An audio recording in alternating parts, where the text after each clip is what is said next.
Hey everyone, welcome to Dialog Choices podcast. It's been 1 week since you 3 looked at weeks. me. been longer than a week. I think we missed two. No, it's been 3 weeks. Yeah, it's been 3 weeks. Holy shit, has it really been 3 weeks? Yeah, I think you couldn't make it, and then I didn't have a computer last weekend, so we missed 2 weeks. That's right. Oh, right, because it was 4th of July weekend, yeah. Last time we You were built a new computer. talking a lot about Moffat and Zero Escape, our favorite topics. Yeah, I built a new computer, and it was stressful. Does it have a But lot it's of working. RGB? Does it have a lot of the fans have RGB, which I immediately set to purple because they're like, want to be a crazy rainbow all the time? And I'm like, no, I like to look at the screen instead of be distracted by flashing lights all the time when I'm playing video games. I don't know who these are for. Raves. It Rave looks goers. cool. I have a Corsair that has backlighting, and the moment you buy that, maybe it's just to try to catch You your mean the keyboard? I have a Corsair Corsair. makes so much stuff. Yeah, well, yeah. There's several. I think you mean a there's keyboard, several right? Corsair parts in my computer too, but I have a Corsair keyboard, and like it goes in wacky rainbow mode when you plug it in, and I can only imagine it's just to try to catch your attention at a store if they ever put one on display or something, because I can't But it's imagine so cool. what else it's for, because it's miserable. It sucks so much to have this It's so cool. irritating, stupid rainbow that's moving like directly under the screen you're looking at, because it's where your hands are, and it's like it's within your field of view all the time. So I immediately set that to only purple, but then because I would be rendering stuff at night and so on, that just meant that I had a purple light in my room when all the other lights were off. So now it's just set to off. It's just, I don't even use the light. I just use the keyboard. Oh yeah, having a backlit keyboard is just so good. I've had one for years and years since before I got a mechanical keyboard, and the fact that you can just turn off your lights and just play or do things, it's so nice, especially now in the summer. I did get myself an RGB backlight thing for my screens, and so they're right now it's cyan, but in a little bit it's gonna be orange and all stuff. And so behind my screens, there's a little bit of RGB going on. I love RGB. RGB is good stuff. No. Incorrect. Andrew likes RGB as well. I know it. Yeah, my graphics card, my RAM, my Why? CPU cooler, and my case, and my keyboard, my mouse, and I think, and my motherboard itself all have RGB on them. Pretty good. It's pretty good. All my fans. At all some my point, fans are RGB you just as well. already have lights in there. You don't need more lights. But the If there's anywhere No, I want it's not- lights, I want a light on the back of the computer, because it So- really sucks to like crawl into your desk and try to look behind your computer to deal with connections That and is shit, true. and it's like pitch Yes. black down there. I'm like, why isn't this lit? This is the one place I So- could use a light. I don't want to install In my a fucking defense- like light strip on the bottom of my desk or something. In my you defense, have a cell phone. I didn't get much that's of why, a that's choice. why I use it. Sucks. You bought a pre-built, Andrew? No, Oh. all the good parts have RGB on them. Yeah, like, they're all that's just the- marketed that's just- towards Yeah. gamers. So like I got the best RAM that my motherboard could support, and it has RGB on it. I didn't like choose an RGB RAM. It just that's Yeah. the only Same option here. I got. And my CPU Yeah. cooler has to have RGB because otherwise fucking gamers won't buy it. And so I Yeah. just But you can have turn- to do Everything's turn it off, covered in though. RGB because that's how they Well, market it as a premium product. yeah. So now my Like, I fucking didn't- fans have a remote control in the wiring system that I have to just fit somewhere inside my computer case and try to manage Yeah. that, because there's like there's a bunch of extra long wires where there's like Oh yeah, RGB is super hard to wire. it's like 7 separate connections that are all daisy chained end to end, just so that you could also put a remote control in the middle of those wires that then controls the RGB. And then you're trying to close your fucking computer case, but you're trying to manage where that stupid controller is dangling in the wire process, because if it's in the wrong spot as you're trying to close the case on all these wires, it'll fucking push buttons and change the colors. It's like, Yeah, motherfucker. I have a thing inside of mine that it's like a controller for all of the RGB. So the RAM doesn't plug into it, but my CPU fan and my case, my CPU, and my graphics card all plug into this little device. and like basically it works with one controller, and so I can just turn it all off. And with the RAM, I have to just install the stupid Corsair application, and then I can turn off the RAM. And so I don't have to have them on. I basically only turn them on. I only turn them on if I'm streaming. When you need to mesmerize somebody. Yeah. But I was gonna make a more specific joke, but I can't remember who the snake mind controls or confuses in Jungle Book. And so actually the only beneficial thing about RGB on both CPU and my graphics card is I have them set to color coordinate because I can see my computer. It's on my desk. And so the only thing that's nice about them is I set both of those to turn different colors if they're overheating. Yeah. So if my CPU gets too hot, it turns red and I can go, uh-oh, fuck. Or same with my graphics card. But my RAM never is going to overheat. It's just a dumb fucking disco show. And I don't need that. I can just keep that off. And my case is fine. I don't mind my case having colors on it just because it's whatever. And so what I do is I just have my case light sync to my keyboard light. And so my keyboard and my case are the same colors, but everything else is just functional. It's just showing the heat, so that way I know if I need to be careful or if something's going wrong or something. Because that's really the only benefit of RGB, is that you can use it for all lights exist to do, which is to signify, good or bad. Yeah, the thing that all the lights in your computer used to do. Yes, exactly. And the fans are like, I can't turn the fan lights off. I just have to endure that hardship. You can't. No, I can't change the color because the fans themselves are a color fan. Like they don't. Oh, they don't have the. Yeah, they don't have an off controller. switch. Yeah. But my case, I got a case that's really dark, so you can't see the color on the case fan or on the fans. Oh, you got a dark glass. Yes, so it's a very dark glass. Yeah. And the top. So at the very top, you can see the color fan, but no one looks at the top of your computer. And you can't see them from the front of the case because the front of the case has this RGB thing blocking the way. So it's just the RGB for the case that blocks it. So you can't see the fans on the inside that have RGB. So the only lights you can see from my computer are on the case itself and the three parts that I listed. Everything else is too light or isn't light enough to get through the darkness. So that's the counter off. But I don't know. At the end of the day, my bigger complaint is that adding RGB adds expense, and I don't want to pay this unnecessary expense for a function. Premium gamer feature. Yeah, which has and nothing I to don't do with want performance, that. but it makes people think it performs better because it looks like a expensiver thing. Exactly, and the only time this has been beneficial to me is keyboards. The fact that keyboards light up is the only good thing RGB has ever brought into my life. Because sorry, finish the. No, I was just saying because I hate using keyboards that don't have lights on them. It's infuriating to not be able to see keyboard or key lights.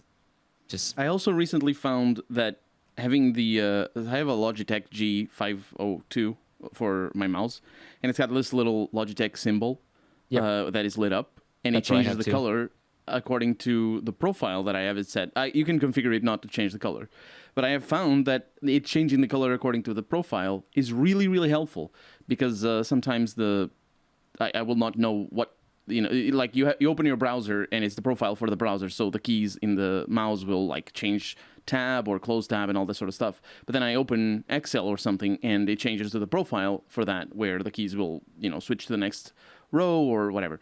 And having the color change because of that is really handy because you always know what software you have selected. And because I have 3 screens, it is easy to not know what you're controlling at any one time. Of course, I'm used to it, but it's still really handy. So I'd say that keyboard and mouse are really handy to have RGB. I mean, they're least intrusive. You're not. You don't feel overwhelmed by it. It's more of just your hand covers your mouse. So it's usually just something you can quickly glance at and go okay, and then put your hand back over. And a keyboard you're not really, unless you can't type without looking at it, you're not really looking at your keyboard often, but it's nice to be able to look down and go what the fuck? What's going on? Does my Yeah, when you get lost. Yeah. But solid Should we talk about colors, the right? Windows? What was that? Solid We're not colors. I we're do not have solid colors, sociopaths, right? That leave it on a rainbow yeah. mode. My computer case is my computer case is rainbow mode, but I don't look at it. So But the fucking my keyboard key- on a rainbow mode, fuck that. no, It's mine so- doesn't have. It's My too keyboard cheap to have is my keyboard's 3 different colors. It's blue, purple, and pink. So it cycles. It's like kind of cycles between. All the keys have different colors, and they cycle between them in that kind of like a wave. But No, it's the wave effect. yeah, it's just that I don't know. I like them to be purple, and I like outrun kind of colors. But I don't want it to. Yeah, I just don't the want old racing game. Yeah. It's also just like the retro wave movement, like vaporwave and outrun. Yeah, and, your website's got like that one Horizon grid thing. Yeah. The one that gets memified into like now that's what I call yikes or whatever Exactly. by all the meme generators. So that's I just keep those colors because they're nice, but they're not. I hate the fucking like when you first buy the keyboard, turn on your keyboard, it comes with this like nightmare rainbow key thing where it's like blah, blah, blah, blah, and you're like, oh, please Yeah. stop, just please. It's got too every much. color at once and it's all moving and it's like Yeah. I don't need Jiggly colors. nothing I add to my gaming area should be like additional motion that isn't on the screen. You should not be making me like snap my eyes to it because I swear something's moving in my room. Like that can't be a thing. You're gonna tank my SR, bro. Your APC? No, wait. Which one is APM? APM. That's the one. Oh, my APM's shit. But that's why I can't handle you just all those crafters. need those to use craft more keyboard games. shortcuts. Nah. I just don't like it. I just any games that play like that, I have a miserable time even trying to get good at them. I just don't like that entire style. If I'm playing a competitive game, I pretty much just want like something snappy that has like a relatively small number of inputs just total, and then it's just about doing good with that and them hopefully being interesting with that, which is why Overwatch is like perfect for me. I love that every character only has like 4 buttons, but they're like really interesting in what they do with those buttons. Yeah, And they make a yeah. incredibly dynamic game around that, as opposed to like StarCraft, where it's just this mountain of memorization and knowledge and menu trees and trying to be precise with your mouse, clicking on like a top-down camera, and it's just too much. Granted, I've been traumatized StarCraft from is- my first ever competitive experience of any game being that I played Age of Empires and loved it as a kid, but then I played one match online ever and got immediately crushed, where I was like, wow, I just got from the Dark Age to the Stone Age, and then like 50 Imperial Cavalry came in from the end game of the progression system and just steamrolled my entire face. And I'm like, oh no. Because like the people who play campaigns and RTSs and the people who play them online are playing different video games. Yeah. That is very much the experience of RTS online. It's such a different experience, though. 'Cause I think I don't know. That's why I think can't play MOBAs that are RTS style. Like Yep. the whole scheme relies on thousands of hours of experience with an entirely different control scheme. Just like how my friends that play RTSs can't play Overwatch because they don't play shooters. But even though there's like similarities in their structure outside of their controls and perspective. Mm-hmm. I'm way more likely to play like Sunday Night Combat or Monday Night Combat, whatever the day of the week Night Combat it was. That's a shitty name for a game. I do not know Smite, this.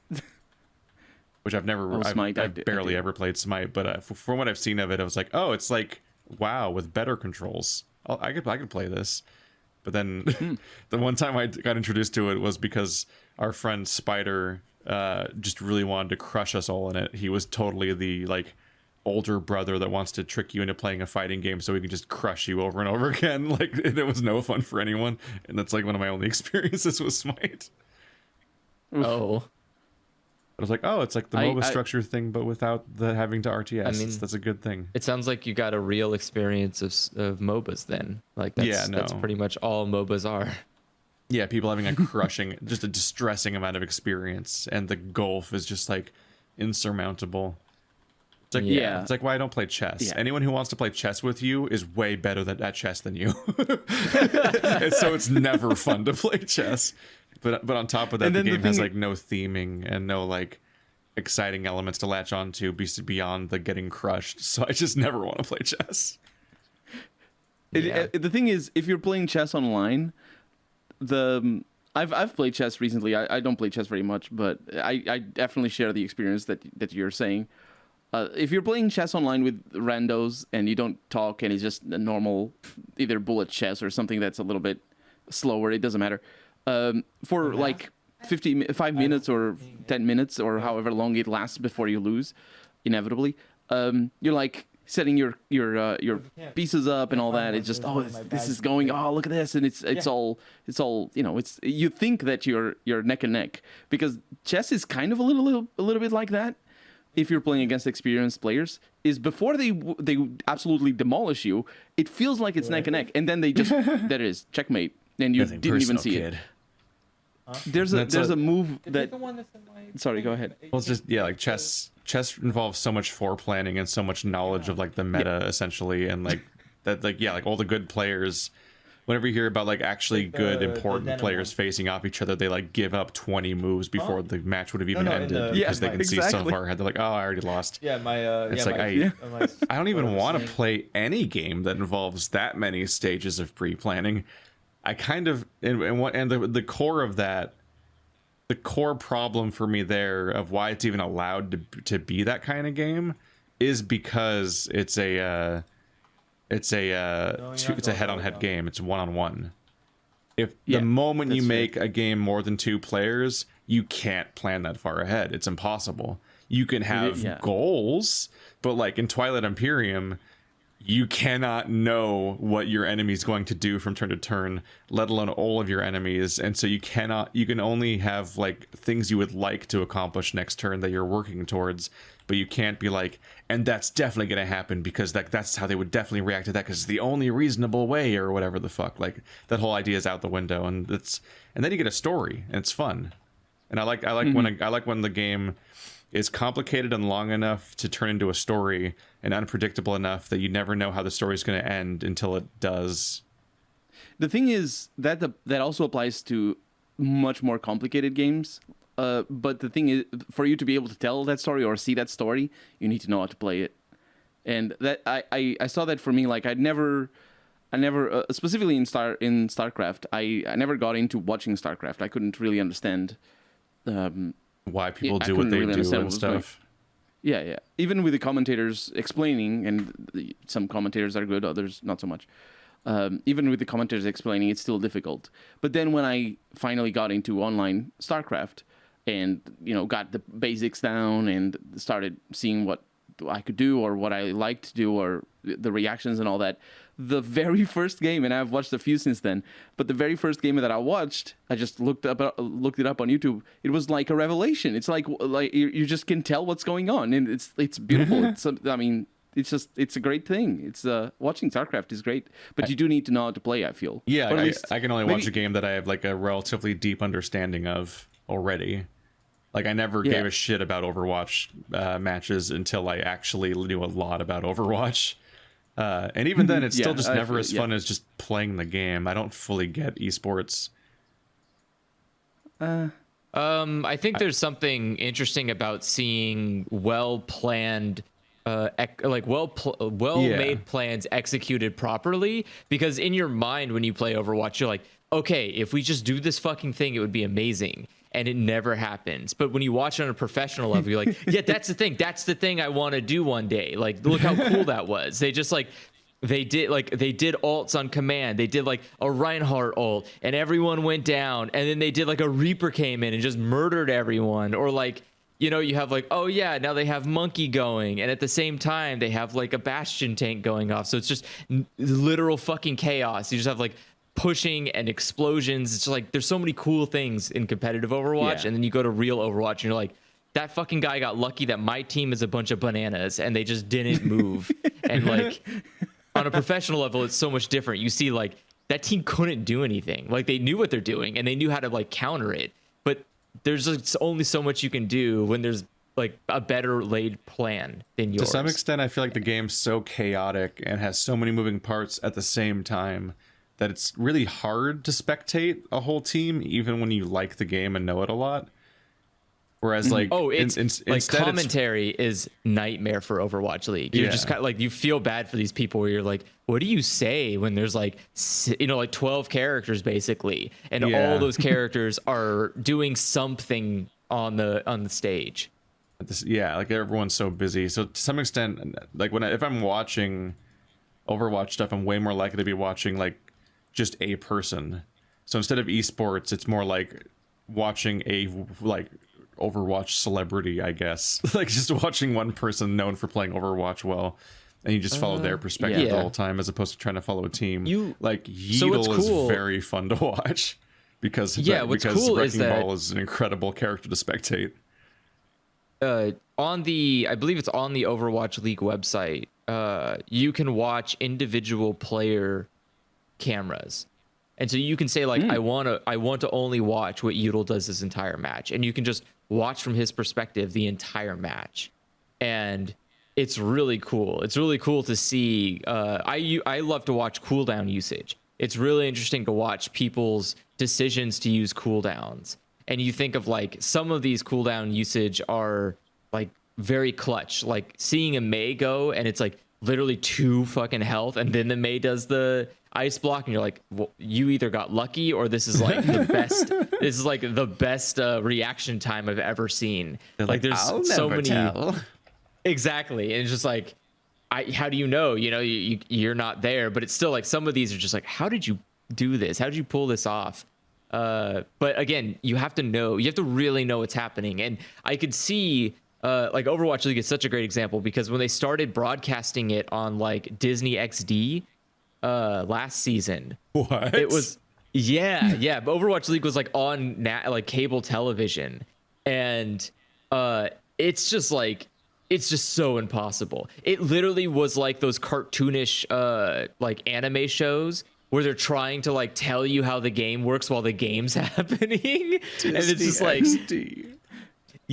But well, because Disney owns ESPN, and so technically Overwatch League has a contract with ESPN to air their Blizzard has a contract with ESPN to air their stuff with ESPN. So that means it can go to Disney XD too. And so because Overwatch is kind of in a teen, like it's a teen demographic is the game, is like the audience for that game, Disney XD is for like a teen audience. So it works out, because like ESPN is full of a bunch of like old people drinking beer all day, getting mad at like adult people who have way more money and are way better fit than they are. And like Overwatch doesn't work well for that. Sports, like, ladies and gentlemen. That's all it is. It's just like people who literally could not play sports being mad at people playing sports, and you're like, what do you want? And like, do you want to do it? You want to kick the ball? Like, but so I don't know. I personally don't think that video games are interesting enough to be like ESPN level sports, because most video games are too complicated to function. Like football is really easy. Baseball is really easy. It's like the same game with just a different way to transmit the ball. Like football, you got to carry it. Soccer, you got to kick it. Baseball, you got to hit it. That's it. But it's like the whole point of it is take ball and hit somebody with the ball. It's all you want to do. Like you got to hit something with that ball. And so it's like video games are different. Video games are a lot harder, where it's like, you want to watch Overwatch on ESPN? Well, did you make sure and tell everybody how like each character works, how ults work, like what capture points are, and sometimes it's payload, and like what like payload. I think that what carries normal traditional sports on in terms of viewership is always going to be the team aspect. For sure, like there's going to be people watching because they just love watching the sport. But like it's so easy to just hook onto a team that you like and follow their career, energy. and that's why you watch it. I think in esports you can also have that, but that's what Twitch is for. You just go and watch their Twitch channel. Yeah. But again, on Twitch, like you generally know the game you're looking at. Like you don't, I don't know, I don't assume most people watch a League of Legends streamer and go like, wow, I think they're doing good. I don't know. Video games are partly really weird to compare to sports because of the fact that like they can have more than one game. Like football's just football. Whereas like, yeah, like you mentioned like payload and stuff like that. It's like, oh yeah, Overwatch just literally has different games. Different games. Yeah. Like that would be a new sport in other contexts. Yeah, there's several mechanics in just one game, or yeah, like several matches in one game, and it's a grab bag. Like Overwatch League is, you can go from capture point to payload to capture point, and so like it's not even just like a consistent through the match, which is again confusing for an audience who's never seen it before. And MOBAs are the same way, where you're like, when you watch a MOBA and you're like, okay, I get the premise. You go from, you want to conquer their base. Okay, easy, I got this. And then it shows over to like 6 people attacking a random mob that just appeared, and you're like, what the fuck is that thing? Is that important? Why are they doing that? And then like suddenly it's like, oh, now the whole map's on fire. Like, how did the fucking map catch on fire? It's like, oh, well, this team killed that mob, and that mob creates a fire flame. It's like, what the fuck? Okay, so like, do they still have to get the objective? It quickly becomes Blurns Ball. Yeah. Like, Futurama's parody of baseball. Because baseball itself is one of the weirder sports where it just feels like a series of random mini games that are happening in a weird order. And you're like, none of them seem to correlate with each other. Like baseball and football and other sports, basketball and football and stuff like are often like, okay, very straightforward. There's 2 sides. Ball, you want the ball to go on the other side, whatever that means, and that's mostly just structured around that. It's very easy to comprehend most of the basic structure. But if you try to learn baseball without just growing up with it being taken as a granted, it's like, this seems like 12 unrelated games. What's happening? Yeah, and video games are that times 100. It's intense. Whereas like there are some Except games Rocket that League. Yeah, there are some games that are a lot easier. Like Rainbow Six Siege is a much easier, or Counter-Strike is a much easier game to have on a broadcast competitive, because it's the premise is easy. Kill the other team. It has such a end. clear round pacing. Where when you start learning the more about it, you're like, okay, so at the beginning they use the points they got from last round to buy things, and then they just go fight each other again. And that's just the loop over and over again. And you have this big thing where like, so you can really feel like somebody won or didn't win. You face off like 15 times to really prove who won, and it's the same map over and over and over and over again. So even within one round on a map that you've never seen before, in a game of that structure that you've never quite seen before, you're immediately like, okay, just through repetition, I'm picking up on like, okay, he's taking this path now, and oh, he flanked that guy, and like it's comprehensible in a way that most video games aren't. Yeah, I mean, you still get the challenging part where like Siege and CS:GO have different maps, and so obviously like one round is, like Siege is like best of 3, so you're on the same map until someone wins a best of 3, easy. But then you go to a new map, and so there's a whole different variable going on. There's whole different entrances, different guns you need to use, different like strategies. And that can be interesting, but again, it becomes a challenge for like, you tune in and you're like, what the hell? What map is this? Or you like look away and suddenly you're in a different map. You're like, what happened? Whereas like football's in the same field, the same exact looking field in like 20 different cities in the same state. It's like the exact same damn football field. And so it's pretty easy. Like it doesn't matter when you turn on a game of football, you're just like, okay, yeah, they're just at that point in the field. Got it. Easy. Like, which, yeah, I don't know. I think the worst game you could possibly choose to make a competitive esport out of would be like Mario Party. where it's just fucking hell at all times. Well, it's also where just a bad competitive game if you care that much about who wins. Like, it's not a fair game. Yeah, I mean, it's just like it is like literal chaos. It's like a chaos simulator. Like, you could just, that guy rolled a 6. Oh, okay, I guess it's now they're blowing up balloons. What the fuck happened here? Oh, press it faster, I guess. I don't like what's happening. Like, there's it's very chaotic. Whereas like shooters are, there is like this level of, you can see the level of skill. You can see someone's like quickness in turning, someone's like ability to recognize, hear, like spatial awareness. You can hear like, oh, they hear the person coming. They know exact angle they're going to be coming at. They're like properly prepared, or they shoot ahead of time when they know the person's like, there's a lot of like with first person shooters, there's a lot of factors you can have in like presenting your skill. Whereas there are like MOBAs and stuff can be a little bit more challenging to gauge someone's ability, where it kind of does feel almost like chaos. Yeah. And that was my experience when I played, I think it was Dota 2 for the first time. I went on a 1v1 against an experienced player, and obviously I got completely demolished. But for a long time, it felt chaotic, and it took me a while to even understand what was going on at the time. It's just there are too many variables, and people know what they're doing as well. Like, there's itemization, there's builds, there's strategies in the map, there's second-to-second gameplay based on what abilities you're facing. Rocket League, though, you mentioned Rocket League before. It's sort of a weird thing that it hasn't become like the big esports title. Didn't it do well? I don't really know how. I think it has a pretty. It has like a semi-okay competitive scene. I think so, but it's not. I don't think it will ever get mass appeal, just because I don't think there's like the user base for it. I don't think there's enough people. I don't think there's like enough people to play it competitively to make a league, like a real solid league out of.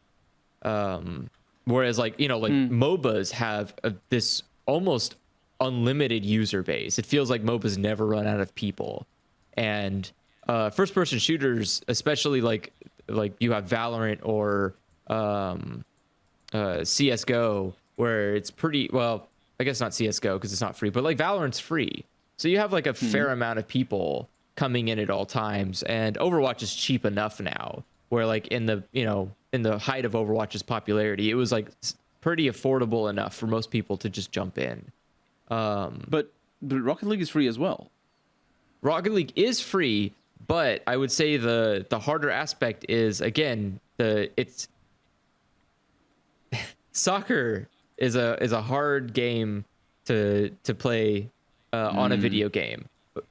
Adding like toy cars that fly around at like million speeds per second make it a lot harder to play soccer. I don't know, like personally, I can only speak to myself. Personally, when I watch Rocket League, I don't see somebody winning based on skill. I see someone winning based on luck. Like, oh damn, that ball just happened to go the direction you wanted it to. I don't see people doing that. It doesn't feel like people actually did like serious control to get that ball there. It feels like they just the game happened seems like to it takes like an astonishing amount of skill.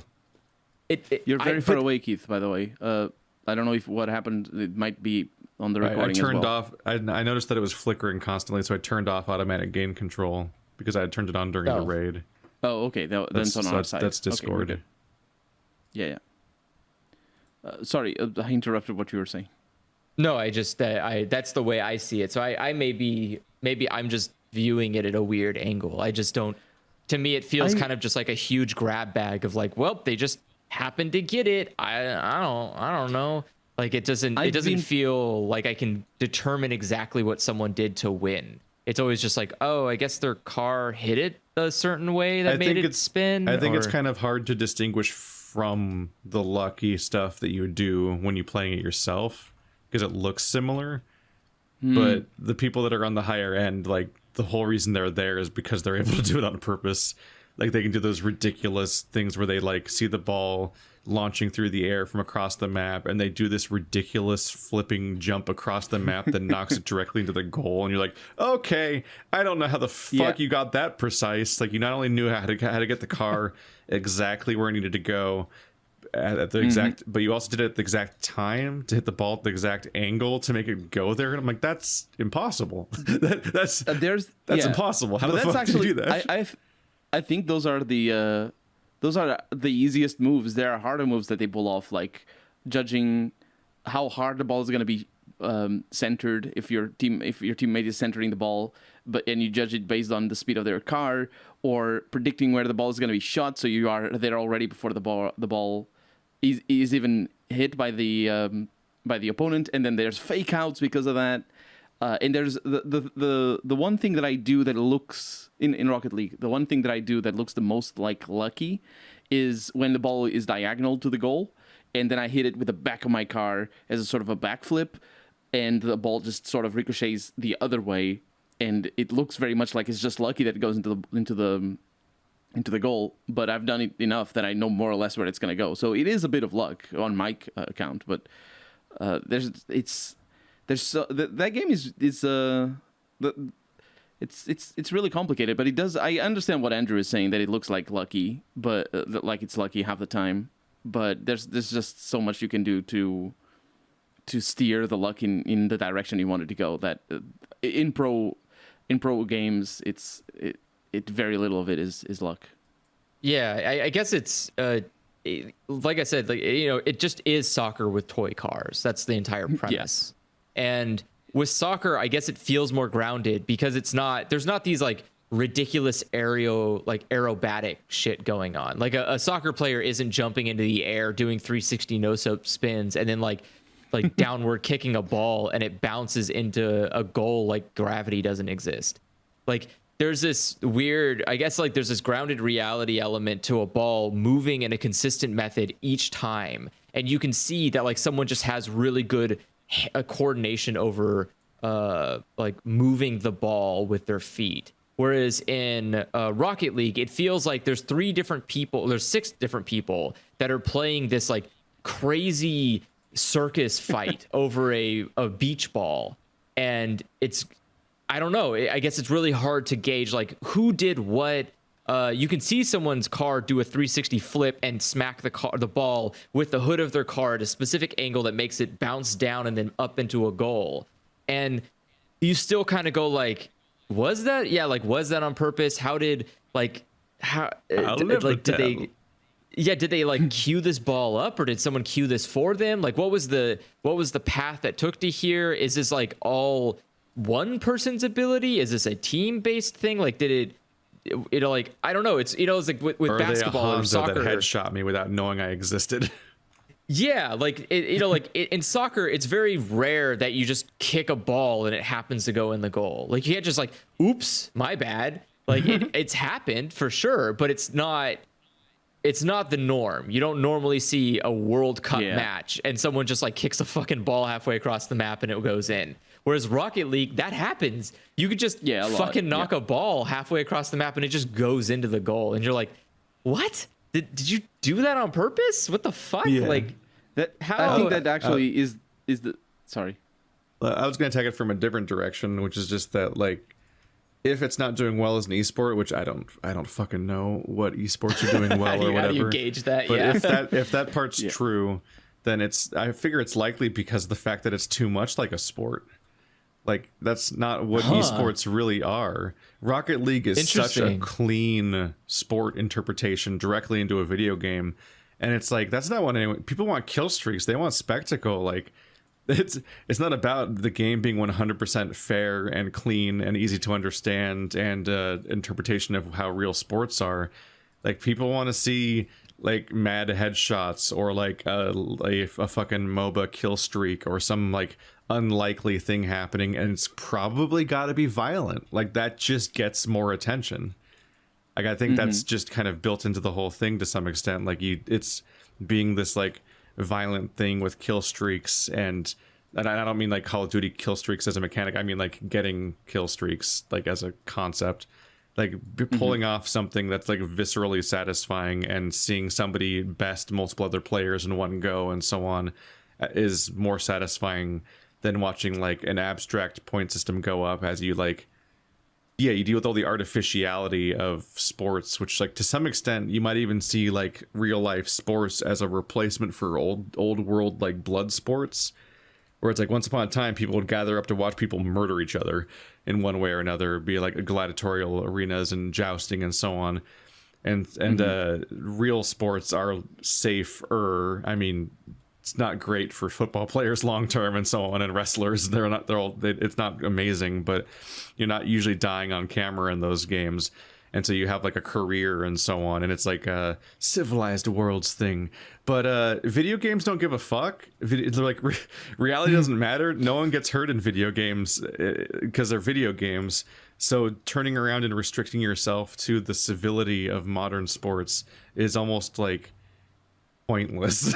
And I think that's part of why, if like something like Rocket League might not do as well, is because like, why are we playing admittedly radical soccer, but still like, why are we playing soccer when we have like guns and swords and magic and shit? Like that's the people that are into video games are totally up for like the theming and the fantastical elements and the violence and so on. Like that's kind of already familiar and used to, and like so it's like, why bother not having those to some extent? Yeah, that makes sense.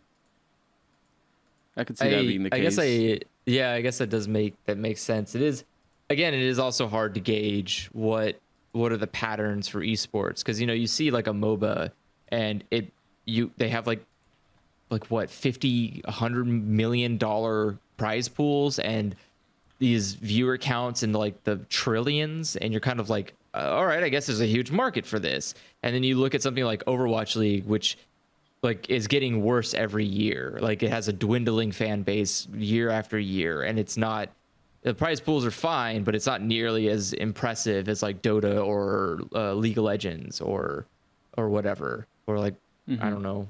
And so it's like there is no I don't know. It's like with like normal sports like football, baseball, soccer, whatever, there's not really, they're just kind of there. They're just always present thing. They just never go away. And so it's not about their popularity. It's about, I guess like a country's willing. Yeah, it's like a country's willingness to keep affording this luxury to exist. Like it all of this is like just a weird, like subsidized entertainment. It's basically just the Colosseum from Roman days, but changed. It's, individual like the sports have been around for so long at this point that they've outlived any individuals that are watching them. So they are, because of our short generational memory span, that just makes them immortal forever things that have been around forever. And so, yeah, it becomes like a cultural identity and a tradition in a way that like as a video game can't be, because video games aren't even that old, let alone a video game that anyone's playing competitively, which I assume the oldest one is StarCraft 2? Probably. Sorry. Or StarCraft 1, yeah. StarCraft for esports? I'm used to calling. I forgot that the first StarCraft is. I forgot that the StarCraft with Brood War and all that is 1. Yeah, it's just called StarCraft. I'm just used to like Diablo 2 and so on, and then like Diablo 2, Street Fighter 2, like how there's like all these games where like the previous game no one ever talks about. Like like MLG exists, like the Major League Gaming scene exists. You can go on there and you can see like what are the games. Like here I can look right now, and it's not a big list. Like Call of Duty, Overwatch, World of Warcraft, Hearthstone, StarCraft, Diablo, Heroes of the Storm, which is like pretty much almost all fucking Blizzard games, by the way. And I'm assuming that's because MOBAs that's pretty like League of Legends and Dota are not, they don't go through the MLG. They probably have like Steam has their own Major League section for Counter-Strike and Dota, and I don't know who owns League of Legends. Their in-house tournament. Yeah, but like you can see that. So like MLG apparently is just an Activision Blizzard thing only, but all of their games have a competitive scene. And like, what is a competitive Diablo? What the fuck does that mean? I've never even heard of this. How do you have a competitive? That's just speed runs. I got the most loot faster than everybody else. Okay. Yeah. Is it just ladder? It is ladder. Like every yeah. new season's Yeah. ladder, or is it because the PvP is shit in Diablo? Yeah, like what Like do I you? remember That sounds doing awful. it. I remember doing it for the novelty of it. Yeah, you go teleport to Act 1 and you go fight each other outside the gates and so on, and steal each other's money like a dick. But it was never that interesting. You pretty much one shot each other. Yep. Yeah, Whoever I landed think this anything is- first won. Yeah, okay. I'm Yeah. looking at like the schedule for Diablo, and Diablo has no events. So this is just MLG must just be owned by Blizzard Activision, and they just listed all of their games here as like a okay, here's our games. Flex. I Yeah, wonder if like- I wonder if that's what MLG always was, or if they just did the annoying thing that Machinima did, where they like named themselves a thing that people were already using as a name, or like what Let's Play did. Like Achievement Hunter just has a Let's Play channel called Let's Play, and it's like, motherfucker, we're all doing this already. You can't just call no, it I'm yours I'm Let's looking- Play. Or how Machinima looking doesn't even here. have Machinima, but it's In called to- in Machinima. It's like, January- fuck you. In January 2016, video game publisher Activision Blizzard announced its acquisition of Major League Gaming, a Yeah. company whose own esports division is led by MLG co-founder. That's on Wikipedia though. Yeah, but that is the reason. That is exactly what you're referring to, except with a little bit of less naming. Okay, so But they just bought just them and bought were it. like, easy, clap, clap. Now we own a Major League Gaming Yeah. service. Now we But- are the Major League Gaming, even though none of our games, almost none of our games are the top competitive games at all. It's just StarCraft. Like and it's weird. Like I said, it's hard to gauge what is the, what are the top ML, like what are the top esports games that are being played, and what are their viewer counts, what are their revenues. Like like Fortnite still makes a lot of money. Is that still a thing? Is like Fortnite still a high competitive scene, or is it finally like fallen off the wayside and just being like a second life game for unsuspecting like children to give them money? Like, well, I don't know what Manufactured Fortnite is discontent anymore. is still one of the best YouTube videos ever made. Like I don't know. It's a weird, esports is such a weird thing because I like the idea, but I don't feel like anybody is stepping up to make a good execution of it.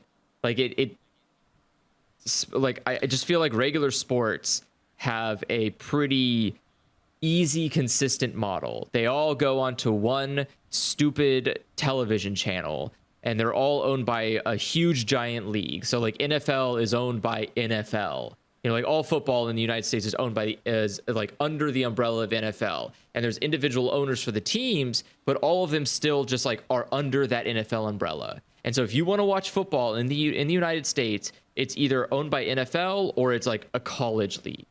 And college football is, again, it's like it's only localized. That's one of the weird to- elements of like sports, is realizing like, much like how democracy is not real, like sports are like this element of like a bunch of companies fighting each other, and you have to be an official element of that overall company, and you can't just like be like, me and my friends are just going to be a sports team because we want That to is- and we're really good or Yeah. whatever. It's like That is it's a reality very specific of the United States, though.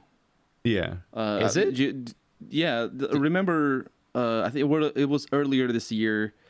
Liverpool and a few other teams in Europe announced that they were going to do something called the Super League or something like that, where they were going to establish basically a franchise That didn't across go Europe. well. No, That reached me They- because it was such angry news. yeah, everybody freaked out, and the reason why they freaked out isn't so much because of it's not necessarily because the fans wouldn't see their teams playing. It's just that the value that the fans have to the teams is just it's just on a different level here. A lot of teams are partly owned by the fans themselves, the people who basically buy shares, and those shares need to be public. Here in Portugal, I think the rules changed to be closer to what they are in the rest of Europe a few years back, but it used to be that the clubs could not be privately owned, even partially. And then I think it was like 20 years back they changed it to be halfway they can be privately owned. But even in the UK, where most of the kerfuffle actually happened, even in the UK, I think it's it's there's a lot of big clubs that are partially owned by there's a specific term for what the association of there's a term, I don't know the name, the term, but I know what you're referring to. Like, there is still like this buys a element team. of control, though, of like, yeah, like you can't just decide to go play this other game with this other league or whatever because there's like an outcry or you get stopped. But they from do doing that so. in the U.S. though. Yeah, but I mean, I'm saying like this Florida is Lakers, or isn't it the Florida? There's a team in Florida that it plays in California because that's where the money is, or something like that. I don't For mean baseball, I like think. that's like when a team moves. That's not Well, really there's what I mean. also- Especially since that's not even changing leagues Yeah. or anything. That's just like changing stadiums or something. It's which- also kind of convoluted because remember NFL's broken into East and West, and so so like there's rules where certain teams literally cannot go against each other. That's just how the rules are set up. And it's but baseball and I believe baseball and football follow the exact same method. I don't know how soccer works in the United States because it's such or your guys' football. Because it's such a nobody sport here. Like hockey, soccer, and hockey and soccer are nobody sport. So basketball, baseball, and football are like the American football are the big three in the U.S. Everything else is kind of like, oh yeah, I guess that exists, haha. And so I don't know how those ones are set up in turn if they follow the same procedure, if they all have their own little cute mega corporation that then dishes out money to the smaller privately owned businesses. I was just thinking about the weirdness of how there's just such a level of control over like anyone that competes in like popular sports and so on. Like there's things you just aren't allowed to do and places you're not allowed to compete and a lot of things there's like brand that. imaging and stuff. Yeah, like you can't go like we're gonna go play in this league because we want to, like with Liverpool or whatever the fuck was going on there, or like, oh my goodness, the contract mess and like amount of control on like wrestlers, for example. Yeah, and like the things going on with that kind of stuff with the different leagues. We're like, oh, we're gonna do this new league or whatever, and it's like you will be blacklisted from the industry and stuff like that. And it's like it's not just simple like there are tournaments and you can compete because you want to, and you have a team because you want to be a team. It's all the politics darker than in that. sports is always. I think any sport will always have a lot of those backroom machinations. They don't need to be even backroom. They're just like the politics basically, and that happens because the laws I suppose the rules change, or because there's more money. So that whenever there's more money at stake, there's always going to be more.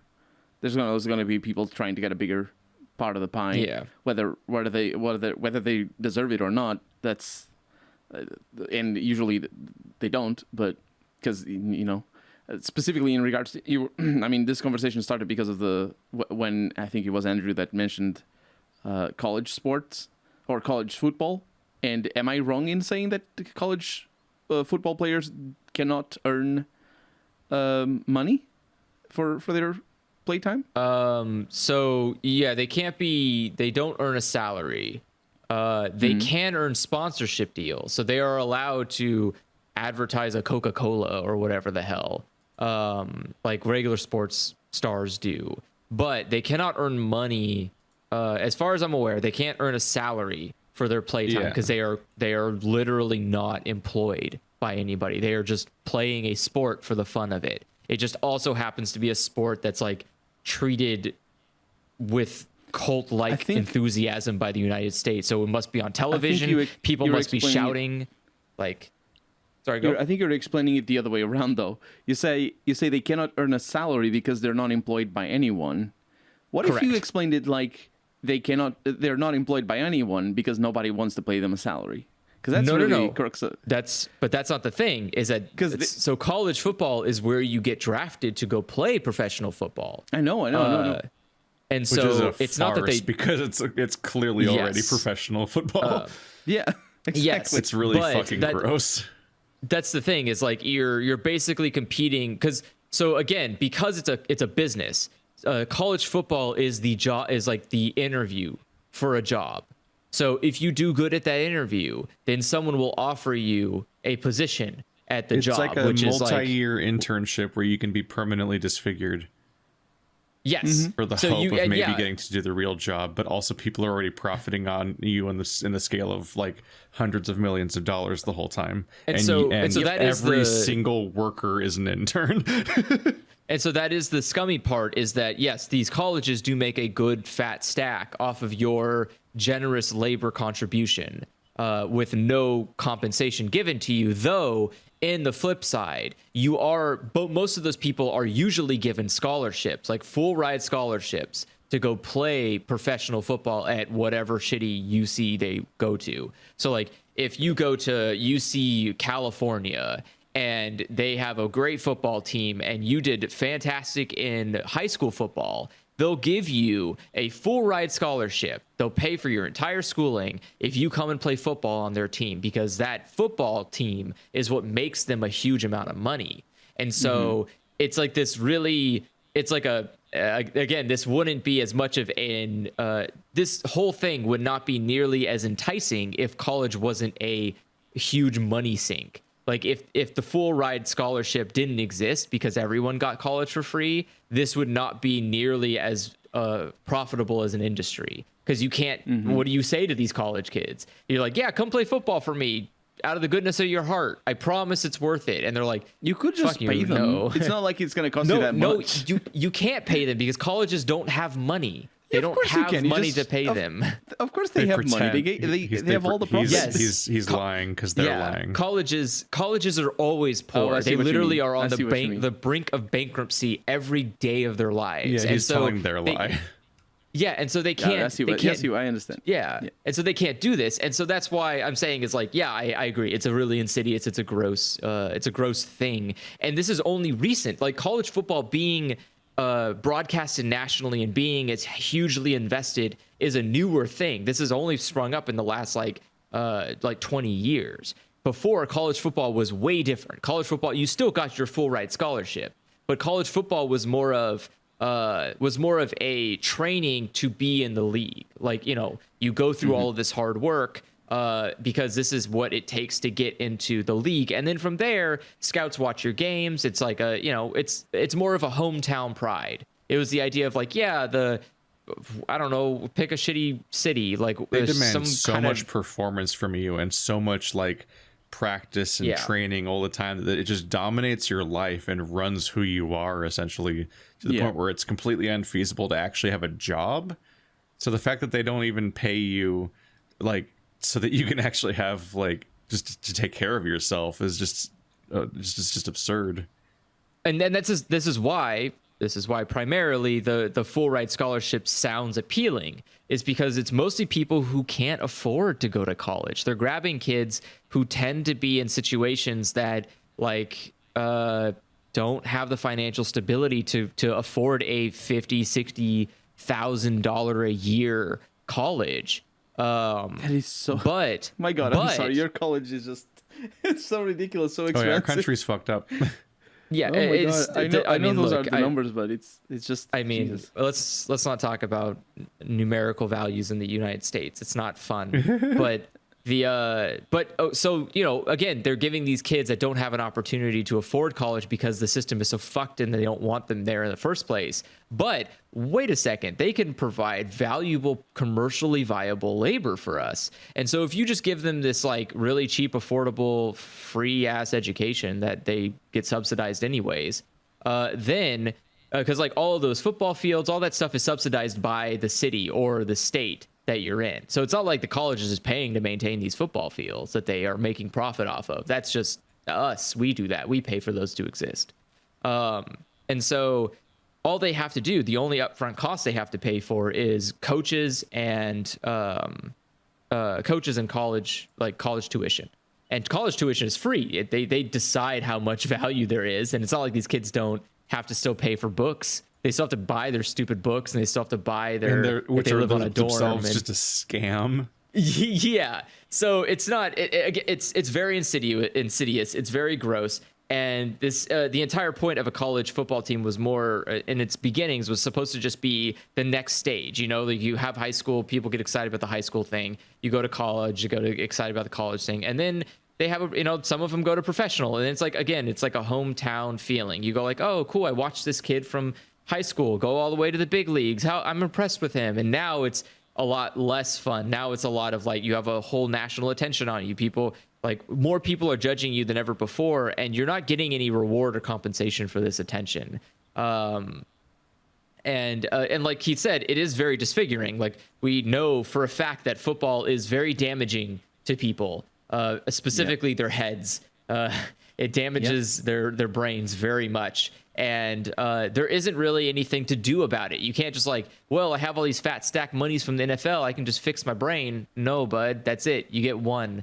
And when you start having concussions every fucking match, you get brain damage, and you just kind of walk away from that. And it's not good. But again, this is, it's still, all of this is still under the umbrella of the NFL. Like, there is no other football league these kids can get into. It's not like they can spend all of these years training in like college football and then go to like play for some other league. It's only NFL. That's their only option. And so what that creates is that there's a very, very, very limited slot for like hundreds and thousands of children playing football. And so on some level scale, it becomes kind of it becomes a really stupid waste of time to invest your body and your life, or like years of your life. Your whole career is completely at the mercy of one like weird collective corporation thing to choose to give you a future. Otherwise, you just kind of wasted your time to some extent.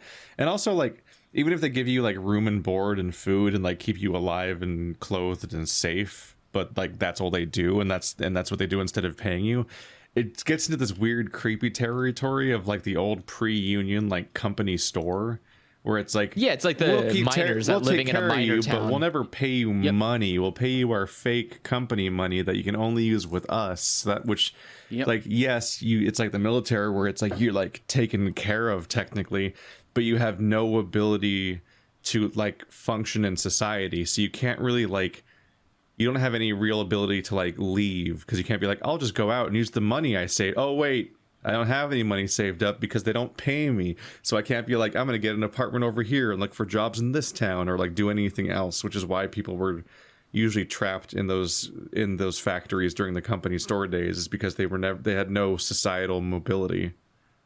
Yeah, and the flip side argument here is that, again, at the core of college football is people having paid scholarships. So they are still getting a degree in something. However, that degree, it kind of weans based on, these people are passionate about being football players. That's usually what they want to do, or baseball, or like soccer, or whatever the hell you're there for. When it's like, how much are they actually even going to class? Yeah, I've heard stuff about college athletes where it's like they're just pretending to be students in some cases. Yeah, a lot of them will get some kind of like business degree, because it's a nothing degree. It's a degree where you just say like, yeah, I know business. And you're like, all right, bud. Well, you're gonna still start at the very bottom. Dr. Stonks. And so so it's not, you got gonna like. And again, there are some I have seen. Of course, there are outliers here. There are people who say, yeah, I'm gonna do college football, and if that doesn't work out, my fallback's gonna be like socioeconomics, or I'm gonna be a fucking teacher or something. And that's fine. That's a completely that's a very mature, smart, and rational decision. But it kind of also comes down to and a big thing comes down to your parenting. Like, if your parents are in this kind of cultish, insidious assumption that you're going to be the next superstar quarterback, then they're going to like push you hard to not focus on anything but football or but baseball, whatever the hell you're there for.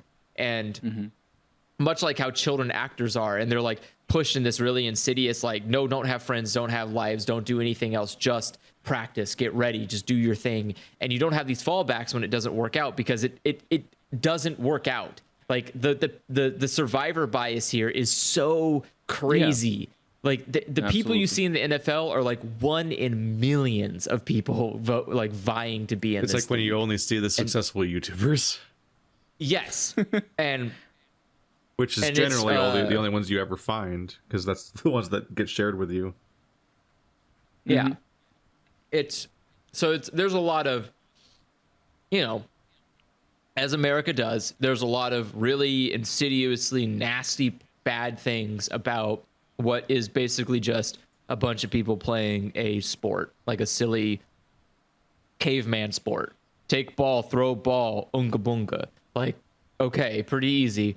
But somehow there's like a gross mega corporation, well, monopoly corporation behind it all, making people's lives worse in like trickle down ways.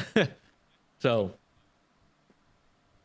but that's not universal. Apparently, it's unique to the United States that we have created this horrible dynasty. I think what drives the exploitation of the players in the US is more the fact that it works as it's a franchise, so it's not a pyramid scheme, but it is a pyramid scheme, and it's just a legal one, in the sense that the ones at the top.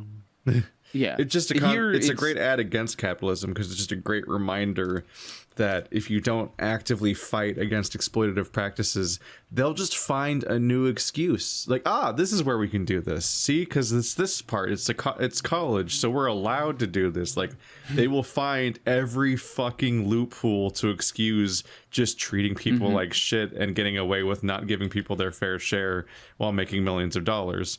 Like, that's every facet of society. If it's not actively stopped, it'll happen again in another way, and they'll always find it. That's why there's always that humorous, like, over. Because if you won't do it, someone else will. The thing that you always need to think about is accountability. Who is accountable to whom? It's the people who are the people at the top accountable to. And in capitalism, they're accountable to the people who profit off of them, which usually are just they're known as the stakeholders, but it's kind of complicated. What is the term for, like, for example, who's the boss of Apple? Tim Apple. Who's Tim Apple accountable to? Tim Apple. He is accountable to his shareholders. Exactly, that's the word. Thank you. Thank you. And shareholders is a very vague term, because so technically he is held accountable to the board of directors. And the board are the people with the majority shares in the company, because it's a publicly traded company. So technically, we are all the shareholders for Apple if we own a stock in it. But there are obviously people that have a lot more money invested into this company, and so they decide. They happen to be the ones who decide how companies run to get a return on the investment that they have put into it. So if the system that Apple exists in were to be democratic, the accountability wouldn't be to just a small group of rich people that maybe they don't even really use their products all that much. It would be to the actual people who benefit or profit as in, benefit from using their products. Those would be the ones that would be that the boss of Apple would be accountable to. Because that would be more democratic, right? So what happens here in Europe, as far as I understand it, is at least partially, there's rules and there's a bunch of legalese and all that, is, for example, here in Portugal, one of our big clubs, football clubs, their president has always been a contentious character, and there's elections every year for their president. It doesn't have to happen for every club, but for that particular club, like every year or almost every year, there's a new election, because a vocal majority of the fans don't like him, and he's accused of criminal things, and it's a big mess. But those elections go forward because there's a principle of democracy, basically, of just sort of allowing the people who are fans of the club to have a say in where the club goes. And of course, it's the people who are fans of the club are not the ones making the decisions. That's where accountability comes in. But the problem is that in a system where profit exists, immediately you introduce the sort of role of people's lives are at stake. It's like when GameStop had the stock thing, a lot of people's money and livelihoods were at stake. It wasn't just for the memes, although for a lot of people it was. But because profit isn't just people being greedy, although it is, but it isn't just that. There's a lot of people who have their savings and all that sort of stuff, and the same happens in football as well. So that's why it's what Keith was saying. You just cannot allow those principles to get into football or sports. The principle of profit is just, it's counter to sports. It's just bad. It's just, you shouldn't do, like, there's a reason why, I think, I'm not, I actually, I would need to read up on this. But so correct me if I'm wrong, or help me out here. The Olympics, they're all amateurs, right? They're supposed to be amateurs. They're not professional. I have no idea. No, I'm already out of my Olympics- depth in this whole conversation, and okay. Olympics I know nothing about. Olympic stars are like, well, so I guess you could call them not professionals because they aren't part of a team. Like the professional basketball Olympic stars are not like current playing basketball stars. Okay. But that doesn't mean that they aren't ex Of course, yeah. basketball stars, or that they're not like people playing on that level that just aren't drafted for that. Because like, so technically the I only know how it works in the United States. The American Olympic basketball team is just like a regular NBA basketball team. It goes through the same motions, the same recruiting section. It just has a more rigorous training field because you only get the Olympics like every 40 years or something. Yeah, if you're lucky. And yeah, if you're lucky. And so you have to qualify for that, right? And also, so the Corona kind of screws it up. Well, yeah, but the That's what I the was premise referring here to. is the premise here is that like every 4 years you get to compete, and hopefully you make it enough to get into the Olympics.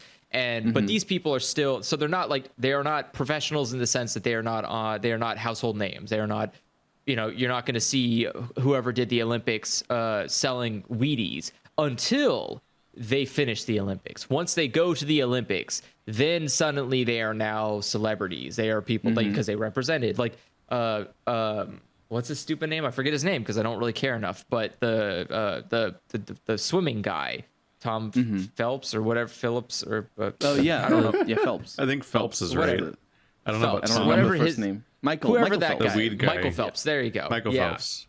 That guy. And so he's just a literal nobody until he went to the Olympics. But he wasn't some nobody who had never been swimming before. He had been swimming on a professional level and practicing on a professional level for swimming for years before he went to the Olympics. So it's something you start, like, again, this is just a path you take. Like when you're in high school, you say, I'm going to be a professional swimmer. And when you get to college, you have a two-prong goal. You could either go for swimming doesn't really have an NBA equivalent, but like basketball, you could say, I'm going to be a professional basketball player. And your options here are either you can go to the NBA and live this like long ass career playing in the NBA, or you can take the other route and go and be an Olympic athlete, which is, again, it's a more rigorous and painful training process, and you may not even make it, and you just get kicked out, and you have accomplished nothing with your career. That's what I was referring to. There's like this sort of, it might change from sport to sport, but at least there's this idea and this tradition behind sports that it can't be it can't be primarily for the money, and it doesn't mean that obviously. It's not just if you earn money with the sports, that's not sports. You're corrupting it. I'm not defending like an extremist point of view here. What I'm saying is that when you introduce profit to any system, you always need to be very, very careful about what incentives that profit is gonna create. And if nobody's if the people on top are not accountable to anybody, or even worse, if the only people that are accountable to are the people profiting off of their if basically a boss of a company tries to make the company as rich as possible, and if there's people who are like sort of they're parasites basically at the end of the day. They're hooked up. Well, it's like, why is Activision such a bad, horrible company that makes every wrong, worst choice? Oh, because their literal only incentive is to make the people that are only happy when the number go big. Yeah, that's it. Exactly. That's the only thing. That's all. There's no morality element. There's no additional factors. It's just literally like make this one number go big no matter what. Well, it's literally like you're literally playing a German tabletop game, and there's just a victory point condition, and that is the only thing that exists. I think there is. You say there's no morality. There is a morality that they just don't care about it, because like the people on top, they know that their company. If we're going to talk about Activision, we can talk about Activision. That's my point. Is like NFL. It's the. Exactly. The morality exists in the world. They exist in the context of a society, but the morality is not a victory point condition. Yeah, basically. It's like if you find out that like murdering a bunch of farmers is how you get all your points in Carcassonne or whatever. It's like you're gonna kill those farmers because like that's what the game is. Who cares if they're light side or dark side in the tabletop game? It's just how you get the victory points. Like that's how companies are run. It's like there's just choices that give you victory points and choices that don't. And that's most of capitalism, and its callousness is basically just broken down by if you just think about it in terms of like German style tabletop games, which are the ones that are very much like point oriented. There's always like victory conditions based around points, and they're always built around like making this engine to get points, and the theming is just sort of like a light context around that, but you could play them without any of the theming and still like have a game. I think the danger is believing that anybody who gets to the top of a system like that can be good. Because it isn't about because they made literally every horrible choice that better people refused to do, which profited them, which is why they're on top. Well, yeah, exactly. Because they get like it doesn't matter what goes inside their heart. Bad people. Exactly, absolutely. If they were good people, they wouldn't be billionaires. They wouldn't be. Yeah, exactly. That's it. Because I think the problem is that we are humans. We empathize, and when somebody tells us that they have our best interests at heart, they might even have our best interests at heart. Like when Google says "Don't be evil," they don't say it anymore. But when their motto was supposed to be "Don't be evil," we sort of, oh, that's nice. Look at them. They're gonna make sure that they benefit as much as possible and profit off of all their software and all that as much as they can. But they're not gonna be evil. They must be nice. And this sort of empathization that maybe gets like Bill Gates is a darling in many people's eyes, or what's the guy from Tesla, the weed Elon guy? Musk. I don't remember. Elon Musk. The other weed guy. Additional weed guys. Like we look at those billionaires, and that was such a calculated PR move. Yeah, I mean, most of stuff that I'm gonna go on the do Joe is a Rogan calculated PR. experience and do a weed, and that'll make people love me more. Meanwhile, I run a company where people get fired for this, but don't look at that. Also, I got all my money off of blood mining in South Africa. Yeah, but he's a nightmare person. Literal slaves and children. It's just the worst thing. The more you look into them, it's like I think Bill Gates for me was like the eye opener, because I knew he was scum from a long time ago, but there's a different style of being scum when people say, oh, look at him breaking the competition software to get a leg up, or look at him being like stealing the original Windows code and making a profit off of it. That's bad, isn't it? Yeah, it is, but it isn't as bad as giving money to. Then there's Elon Musk's greatest crime, which was going on Saturday Night Live and not knowing what Wario sounds like. It's impressive. It's impressive how Elon Musk is like clearly just wearing a mask. He's such a fake gamer girl. Yeah, and so he people doesn't just know can't shit stop. about video games. He couldn't get through a fucking SNL skit about Wario where he just sounded like Wario successfully.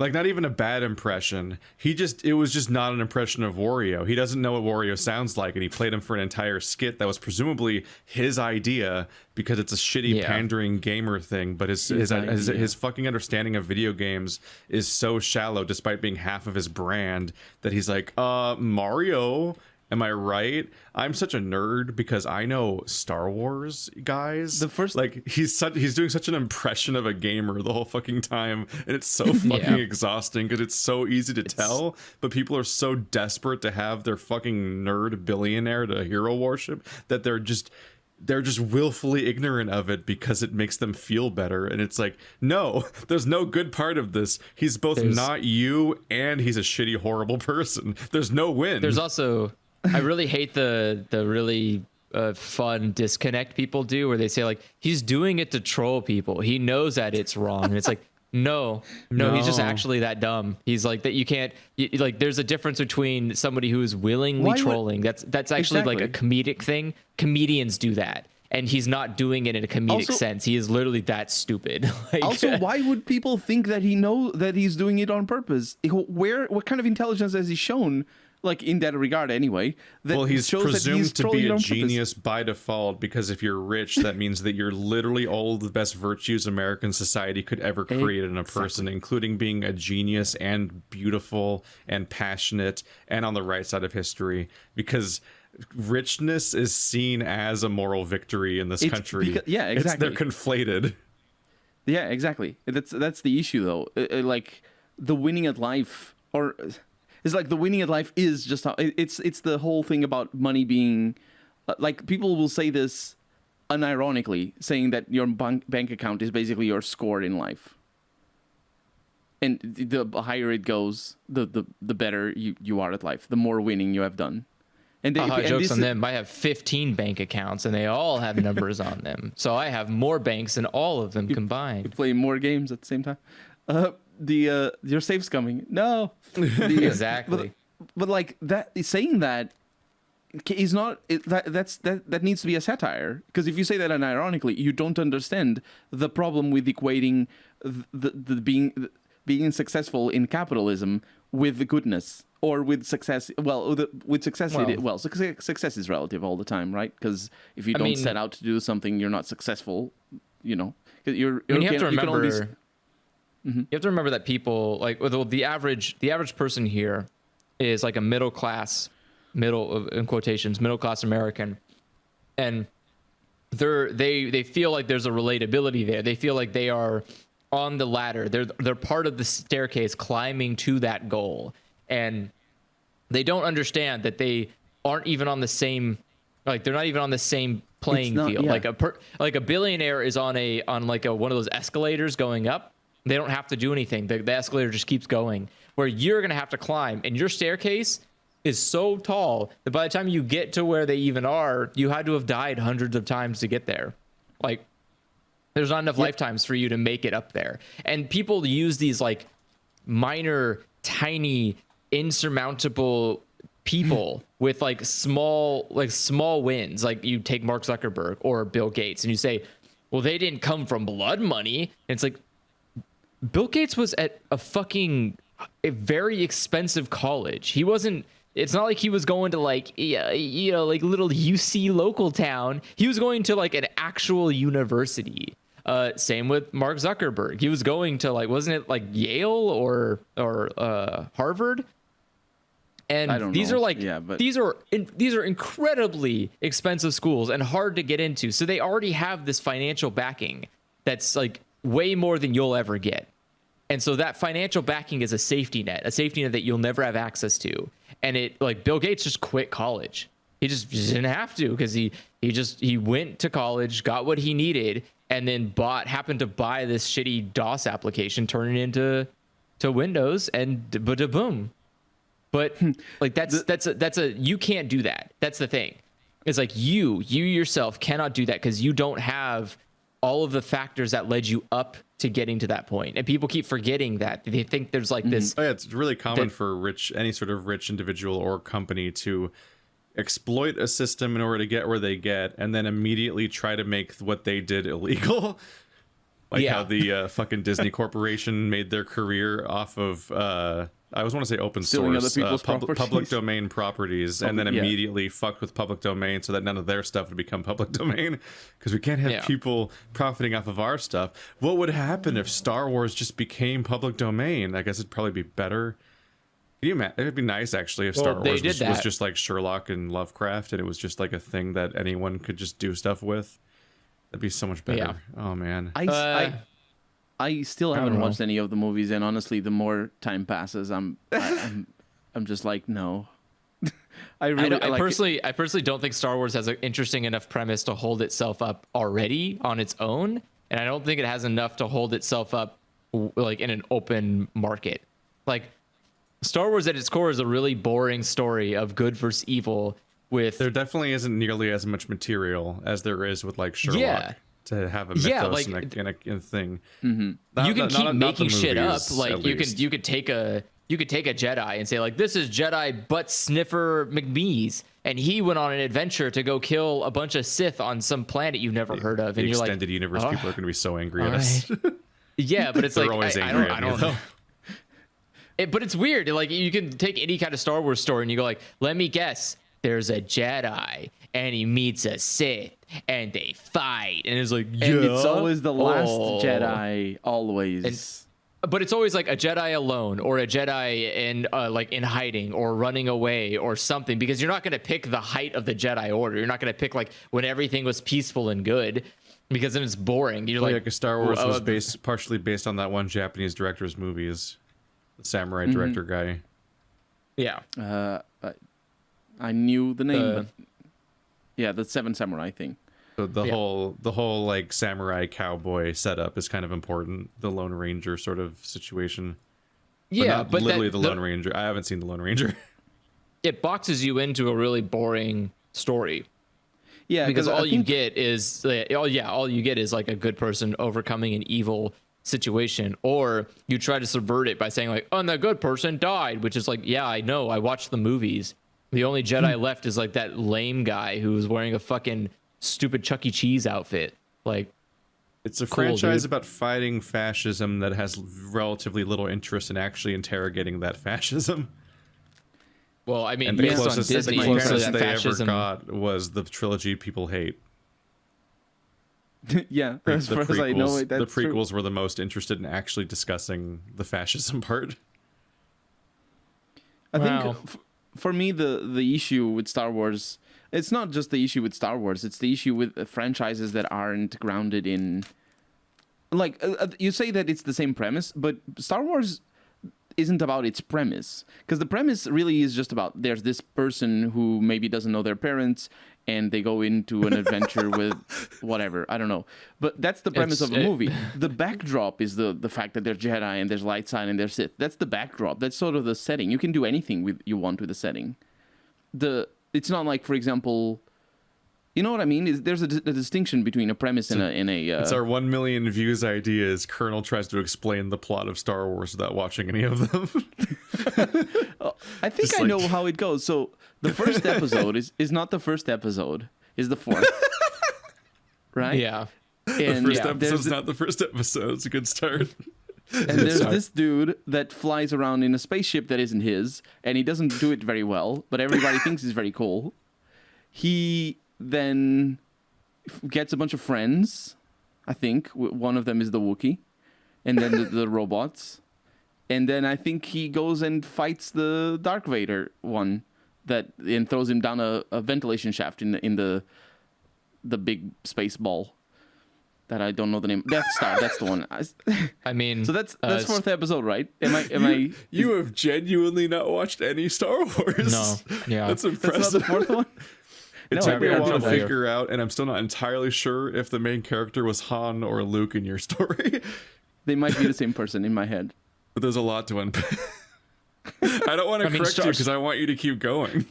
So that's the fourth episode. The fifth episode, which was called the episode 5, I think originally, goes. So Leia gets kidnapped, I think, and then she has to wear a skimpy dress, and of course the boyfriend can't tolerate that, and then goes and saves her. But then, surprise, she's your sister, and then he says no, and is very famous.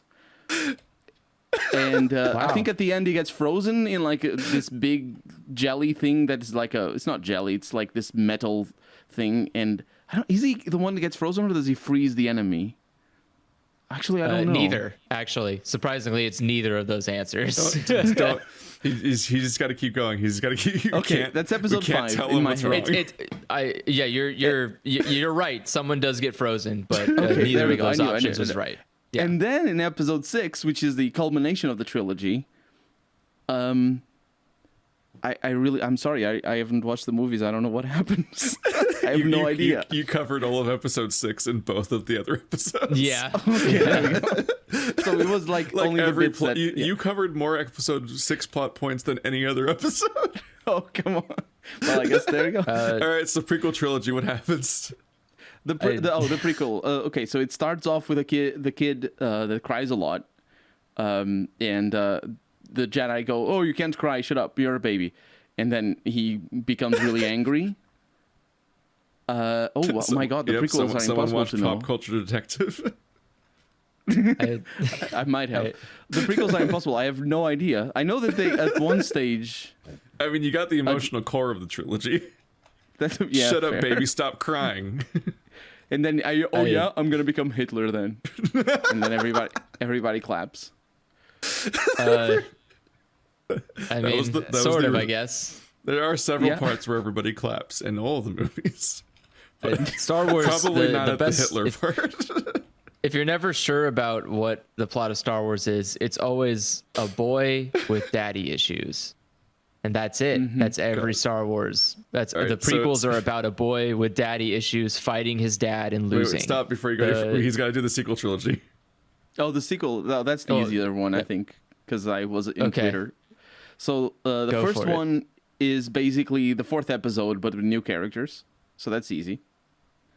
And then the Mary Sue as well. Many Mary Sues show up. An army of Many. An Many army of of them. Mary Just- Sues. Yeah, it's just like they were called the Revenge Many of Clones. Sues. Then the second one is the good one, where they actually don't have dumb tropes and ask interesting questions about the characters that they built. I don't know the plot. I'm sorry. And then the third one is the one where everything goes ape shit, and there's a dagger in space pointing at a planet. And, Okay. Okay. And that's it. That's I mean, everything's technically in space, so you're right. Yeah, yes. fair enough. There's not any not space in existence, except for whatever Yeah, is so- not in space, I guess. Yeah, I think Anti-space. I think the sequel trilogy is the one with the least amount of context here. There's not a lot to go on, but I really don't know what Pointing at a happens. planet in space. yeah. So the prequels are about a child coming to terms with disliking his father figure and fighting him later and losing, and then becoming a bad father himself, which then leads into the original trilogy, which is about a boy who doesn't know his father and ends up going to fight his father and winning. And that in turn creates a situation in the sequel where the real main character isn't actually Rey. It's what's his face? The boy. Forget his name Kylo now. Ren. It's Ren, yeah. Kylo Ren is the main character, and it's about him having Ben daddy issues. Solo. And Oh, that's when he kills punches his, the wall. yeah, when with he the- kills his dad, he realizes famous that it meme. wasn't actually daddy issues. He's just a mentally unstable child. Your and daddy has to- read just made me realize that all 3 sequels are about killing a father figure, basically. Yes, I'm not joking. This is literally the entire premise of the movie. It's about boy has dad issues and fights dad at the end. That's it. Every fucking Star Wars trilogy is about fighting Yeah, your but dad. in the sequel trilogy, Like- it's every movie. Well, yeah, in the sequel trilogy, everyone's fighting a dad, which is like because you have to condense all of the original trilogies into its own movie each time. Because apparently that's like what the sequel trilogy's MO was. It was like, how do we condense all of the original Star Wars movie into one movie 3 times? And like that was the outcome they got, which is great. It's great. I Great love it. might I not can't be the wait. Word. I cannot wait until the next 3 episodes come out, and it's just going to be literally like the original trilogy every 15 minutes of a 2-hour movie. I mean, so you're just look forward having to like, the Disney remakes of the original trilogy. how do you even do that? They're I doing it to all actually- their other properties. I really hope that the remake for the original trilogy, It'd be I full hope of it's making done a with- remake. It's gonna be full of annoying metatextual jokes about how like, what a parsec isn't a unit of time. Who winks at camera? I kind Wait, of hope they they, use parsec as time? Oh no. yeah. They, I because really it was just a throwaway line. But then this fucking stupid Solo movie spends half of its runtime explaining how someone was able no. to get to a distance in X number of parsecs or less. And they retconned it to be like a shortcut he took through a space vortex or something. That's Like, not necessary. If it's a he got throwaway there- line, Yeah. you can be jokey about it. No, every throwaway thing that people have been like joking about as being a quote unquote plot hole for the last 40 years, but it never really mattered actually, is what all the new movies are about. All of Rogue my God. One exists as a movie just because the Death Star had an exhaust vent that was the weak spot in the original Star Wars. And they're like, that's a plot hole. We have to explain it with a whole movie. And it's a bad movie. that only of makes more course. plot holes, but Yes. that's okay. We don't have to talk about that. Not even Mads Mikkelsen It's- could save it. I'm really hoping that the redo, when Disney eventually goes back and redoes the original trilogy, they decide to just like throw it all to the wall and make the main character Mickey Mouse. And I hope it's like Mickey going through this It's journey. just Star and, Wars like, Kingdom Hearts. Yeah. Yeah. And I hope that like Darth Vader is goofy. So like when he takes the mask off, he's like, "Gosh, Mickey, you did it! You saved the Empire!" Like, and I want Donald to be Palpatine. Like that sounds great. Where he's like, "Kill him! Kill him!" Like, yeah, when Darth Vader electrocutes, he's like, and he like flies off the ledge. No, Luke. I am your father, Max. Oh no! It has to be Max. It can't be Mickey because it has to be Max. It has to No. be Max. It's too good if it's Max. I unironically do want a big stupid No, goofy movie or no, whatever no. it's called sequel to be a Star Wars remake of A New Hope. Wait, even better. Or Empire or I whatever.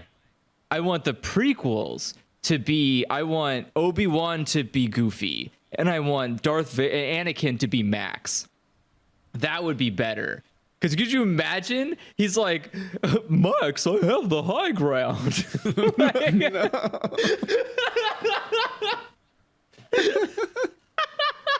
And he just leaves his burning sun on the ground. Your empire. I don't know any of the lines. Could you imagine him finding like it's like old Goofy finding a young Mickey? That's just confusing. It would be great. And then you have like you can replace R2D2 with Pluto. He's just the dog, but he's just looks like a robot. That would make some sense. What about Make the know other the one? dog look like Who's a robot. C3PO? I don't know who C3PO is. That's a tough one. I guess you can make C3PO like Make the three little minks, the little things, just put it inside of a case, and it's like I don't know. I'm running that's out why of Disney characters. This is reminding You me know the- mostly how much I don't like any of the Disney roster outside of Goofy and Max. What's the name of the little minks? What are they called? Are they squirrels? What are the little three? Minks? Are you talking about Chip and Dale? Chip and Dale. Oh, the Rescue no, I was thinking Rangers. Isn't that one want, like, where there's three? I thought, yeah, Chip and Dale might be the one a I'm group thinking. who's you think of the Chipmunks. Alpha Oh, and the Chipmunks are yeah, not make them- Disney. Well, no, I mean you At could be all, I thinking of think. Rescue Rangers, and Rescue Rangers is Chip, Dale, and the girl. Oh, it could be, yeah. Yeah. Oh, yeah, that's Chip the and one. Dale you want is- like you Chip and Dale's is also You want, just like- such an obvious adult joke slipped in there as like the name of the entire thing. you want like Chip and Dale standing on each other's shoulders to make C3PO. Yeah, that's why it Like, what walks the hell funny. is- That's why it walks funny. It's It's multiple like, people. it's like two fucking chipmunks in a robot suit pretending to be somebody. Exactly. And then when the head gets lost on that part that is very problematic for the nature of robots, it makes sense. Because one of them's in the head, the other one's in the body. Yeah. Just rolling around. It's like when somebody has a horse mascot and it's two people. Oh fuck! Does that mean what's his face? Does that mean like Count Dooku is Pete? That would be great. My God. Oh my God. I don't know. Oh, that'd be fantastic. Can't help you there. I don't know. Count Dooku sounds like a made-up name, like Buttworth or something. It was that one actor that's been in more movies than anyone ever.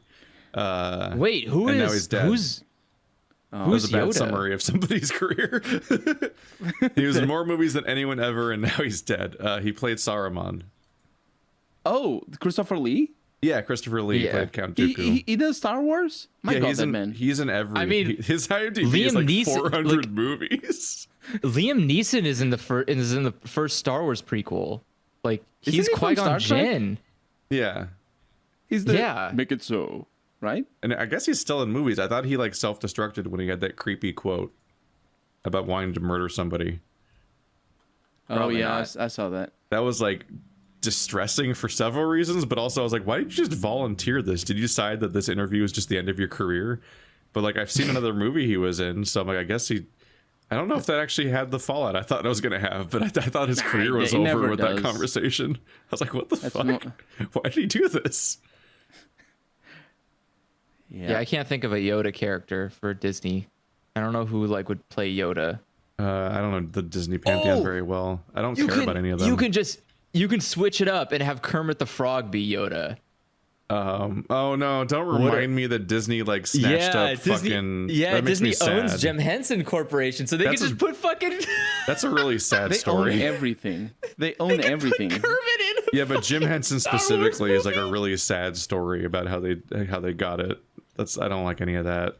Oh. Well, Where are they yeah, I going? mean, I don't think any of Disney's acquisitions were a fun story to talk about. No.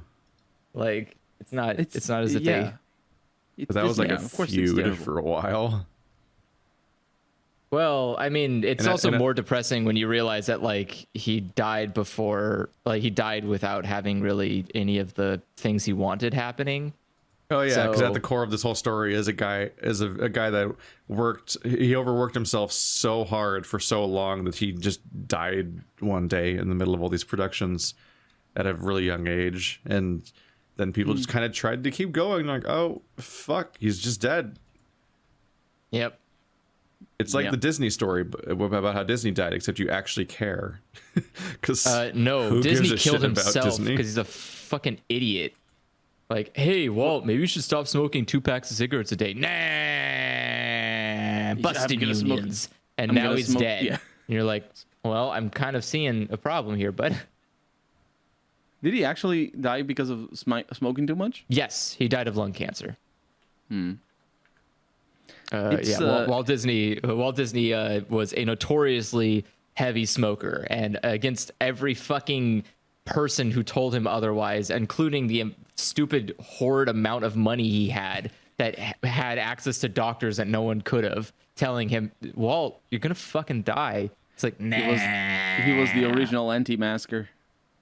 It was I mean, he It's knew the what same he level- wanted in life, and It's he the same got level of self-destruction and I mean, it's not because I think that's not even self-destruction. That's just like when you're It's- used to just you're the one who says it how it is. It can be difficult for you to take in any information besides just like, no, I know how the whole world works. Every choice I've ever Yeah, made has worked yeah. out so far. because there's two things that The play survivor's whenever bias just poisons your whole mind. Yeah, absolutely. Because there's two things that play at the same time. For one, you need to admit that somebody else knows a little bit better than you whatever it is. Either it's smoking or it's masks or it's vaccines.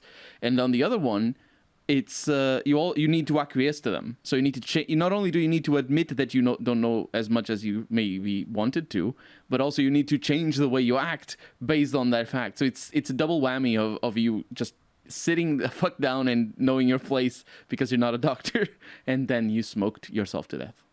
Which I in think his it's case, more of- wasn't he a I terrible don't think person it's- anyway? So I don't think it's that he thought he knew better. I think it was more if he just didn't care. He No, I don't- didn't yeah, care it's not- that was the risk. Like he I'm not just saying- yeah.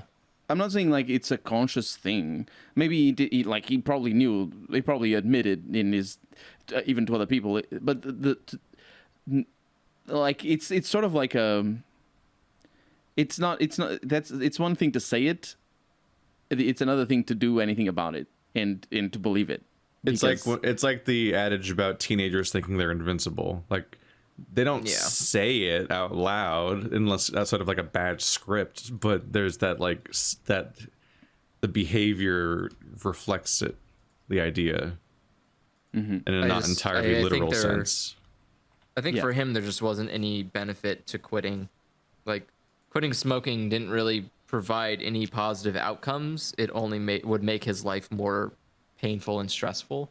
So it's probably better to just keep smoking and not have to, I don't know, endure the whatever threat comes with owning a giant media corporation. Well, it's a theme park corporation first, I guess, but I'm also in talking about smoking, I am ignoring the addictiveness of it. So it's slightly different than wearing a mask. But yeah, because I mean, he grew up smoking. Like, this man has been smoked all his fucking life. So it's not like he picked it up in a sense of like, he's an addict basically. So it needs treatment, not it's not just a matter of deciding or wanting to. Granted, I will say his arrogance was the height of his arrogance was not understanding that unfiltered cigarettes are far worse than filtered cigarettes, which was a weird decision on his part, because I don't know how you even enjoyed unfiltered cigarettes, to be honest. You had to have been a lunatic, because that is like the nastiest, unpleasant taste possible. And that man smoked 2 packs of unfiltered cigarettes. Like, fuck, man, you might as well just like put guns in your mouth and shoot yourself, because it's probably less painful. I don't know what the hell you're thinking. That is a lot of smoking. Crazy. My God. That's a lot of smoking. Like, I don't know, man. That's a lot of smoking. He didn't do anything. He owned a super company, so like he has time to do it. But still. Oh, that's right. Not even true. I had plenty of time, and I still couldn't smoke 2 packs of cigarettes a day. That's a lot of. You're literally spending more time smoking. Coming from somebody that had to like leave during most Let's Play recording sessions to go get like a carton. Yeah, and he's saying that's a lot of smoking. That's a lot of smoking, man. And like I worked from home. I could have just smoked. I could smoke literally all day, and it still wasn't enough to smoke 2 packs of cigarettes. Like, that's literally smoking in your home it's like the only thing holding you back was you forcing yourself to do it outside. Yes, basically. Like, if I didn't have to go outside, which I guess Walt didn't have to. He owned everything. It's not like didn't he live? Didn't he live basically in Disney World or? Well, yeah, he lived in he lived above the fire station in Disneyland. Oh, did he? But yeah, he did. That was his house. What's it called? His house was above there, and so it was. And like a funny twist is he would go outside in the morning as the park opened and pick up his paper, which was on the ground in front of the stupid fucking firehouse. So and people are just walking into Disneyland, and he's just like, "Hey, how's it going? Getting my paper," and goes upstairs, and it's like smoking 3 cigarettes in the process. Yeah, like you could basically encounter Walt Disney having a cigarette coming outside, and you're just like, "Oh, look, honey, there's the guy who made all this," and he's just like. Nah, well, he owns the people who made all this. Yeah, not to be Elon Musk conflated, but with those being the same things. Well, okay, there is a little bit of fairness to give here. Is that he was much like Steve Jobs. He had a lot of hand in the creative process. He didn't have the labor. He definitely wasn't the laborer here. But he wasn't. He wasn't just saying like, oh yeah, like the whole thing was happening because he got like fascinated with like seeing a train set or something. Yeah. Well, no, he got fascinated with a theme park. He went to a theme park as a kid, and that theme park inspired him. The train in Disneyland was because like later on, after he already made Disneyland, he needed a hobby, which wasn't creating a theme park, and so his hobby was trains. And so he got so involved with train hobbies, he almost got divorced because he built a fucking train in his backyard. And so the compromise here was instead of having a train in his fucking backyard, he would build one in his stupid theme park. And so that's where the train in Disneyland exists, because otherwise he wouldn't have been married. So I guess good job. But he creatively was in charge of all of the designs. He had the plan for the worlds. He had the plan for how things looked. He just had Imagineers help him design the basically it's like he had a story in his head and he asked someone else to write the dialogue is how you would describe it. So he sat there as like, sorry, what were you gonna say? I was gonna say that's usually the story with old companies back then that survive up until now. Because if you think about it, there's a lot of companies that were big at the time, much bigger than Disney, but they haven't survived up until now because they didn't have that leader person that would then eventually be superseded by groups of people that are now in charge of Disney. But like, there's a Ferrari misnomer. was a little bit like that, and there's some companies that I can. Well, there's Ferrari. There's what I'm thinking of right now from the 50s that are basically one person. Ford's the same way too. Yeah. There's definitely a lot of examples, but at the time there were already companies that were enormous, like specifically companies in aviation and milling and mining and gas, and those companies just sort of have come and gone because they don't have the same holdover or the same sort of. It's not the same. It's not the same thing. Yeah, right. There's a. It's not as if that they are, like Steve Jobs didn't make an iPhone. That's not his thing. He didn't like revolutionize the world. No, the people in the factory with the suicide nets did. Well, yeah, they physically made it, but the people who designed the iPhone were people that were, like engineers and intelligent people. But Steve's power was being able to corral these people and get them to make the thing. People saying like, you can't make a touchscreen phone, Steve. That's fucking stupid. And he's like, no, you're fucking stupid. If you don't bring me a phone tomorrow, I'm gonna kick your ass. And like, it's not good. Yeah. It's not. I'm not saying he's a good person, but that's why those things exist. Is because you have this like a asshole who's in charge of who's in control of a company, and people are subservient to that asshole. But the asshole is not incorrect in his vision. He is correct that the product that he is wanting to get made is a product that is going to make a lot of money. The problem is that the only way to make it is by exploiting people and punishing them in a way that pushes them in an uncomfortable place. And you have the stories of like Apple engineers who like they made the iPhone and just fucking never did technology again. It murdered their entire enthusiasm for ever being in the field. And you can say that's a success. Hey, we did it. We built an iPhone. Now everyone has a fucking iPhone at the cost of corpses. But, what's progress without a little bodies? And that's how Disney worked. Disney was the same way. You have to, he had a vision and he pushed as hard as he could for the vision at the expense of a lot of things like unions and, healthy boundaries between work and, personal life. Like a lot of things, a lot of sacrifices had to be made that would have not needed to be made if, we lived in a better world. And in exchange, all we got was Disneyland. And I don't think it's a fair trade-off. I think it's a shitty trade-off, but like that's how those things exist. Which is why you're talking about when those people die, those companies stop innovating because like Tim Apple isn't a very good CEO. He can't do what Steve does. If the president called him that, then that's what his name is. Yeah, that's what we're referring to. Let me challenge you though, because we need to think that in a lot of big companies, Google is a great example of this, but every other big company does that. Microsoft, Activision.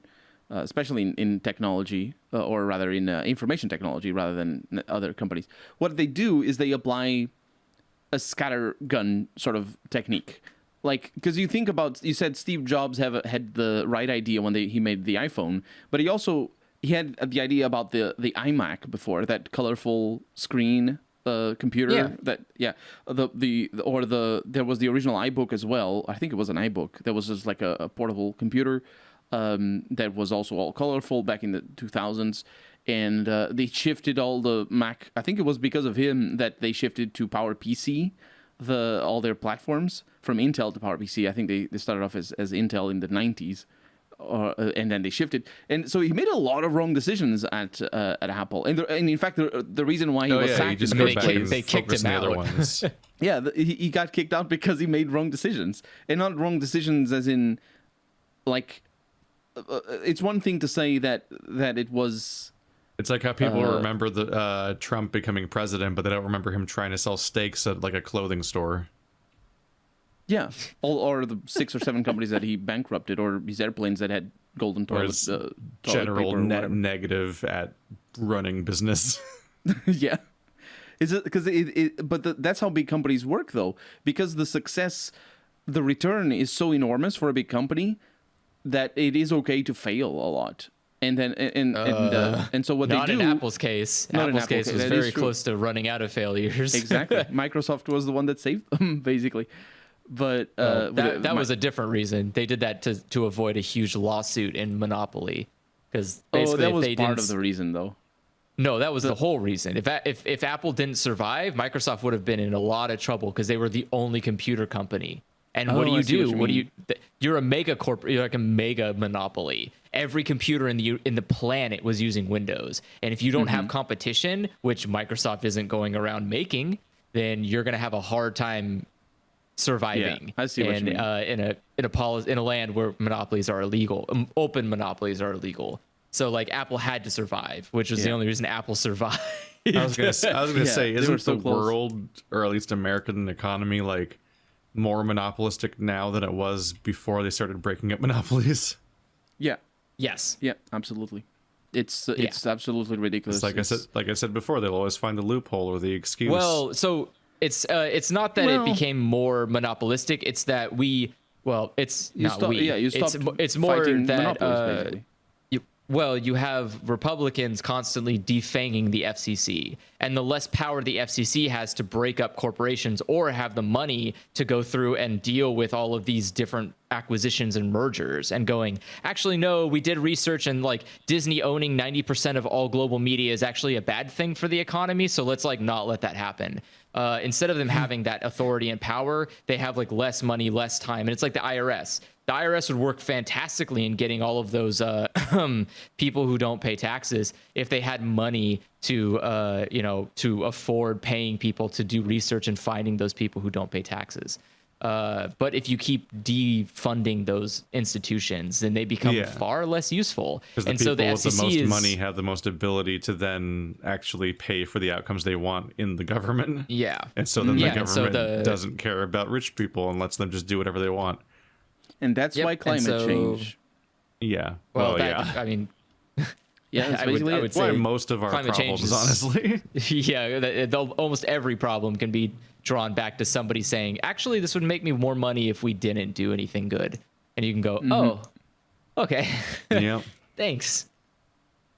That's okay. Yep. But yeah, no, if you want a successful company, you need a CEO who is just enough of an asshole to be to not be self-destructive, but like creatively visionary enough to think beyond what will simply make you a return on investment and what will make you into an empire. And finding people like that is like very rare, as seen by like Elon Musk being the shittiest CEO imaginable because he doesn't have any of those qualities. And versus like the people everyone wants to be, which is Steve Jobs, which is a guy who technically had the visionary aspect, but he was also just too much of an asshole to actually be a pretty good boss to work with. And so like it's a bad balancing act, and you rarely ever find people that can make it work. And when you do, more often than not, it's usually luck that it works through. Like Steve would have ran his company into the fucking ground if they didn't kick him out. And like that would have been it. Apple would have just ceased existing because he wasn't good enough. Happens so at being, much. It happens so often as well. Like it wouldn't be a surprise at all. It's just like so many companies go bust because of that problem. It would just be another. Yeah, exactly. And so when that's why when you see those rare visionaries happen, that's why they get these really cool like pulled up by your bootstrap stories. Like Steve worked out of his his garage and built Apple from the ground up. It's like, no, Steve abused Wozniak by stealing his labor for free and used this guy's actual ability to forward his own company.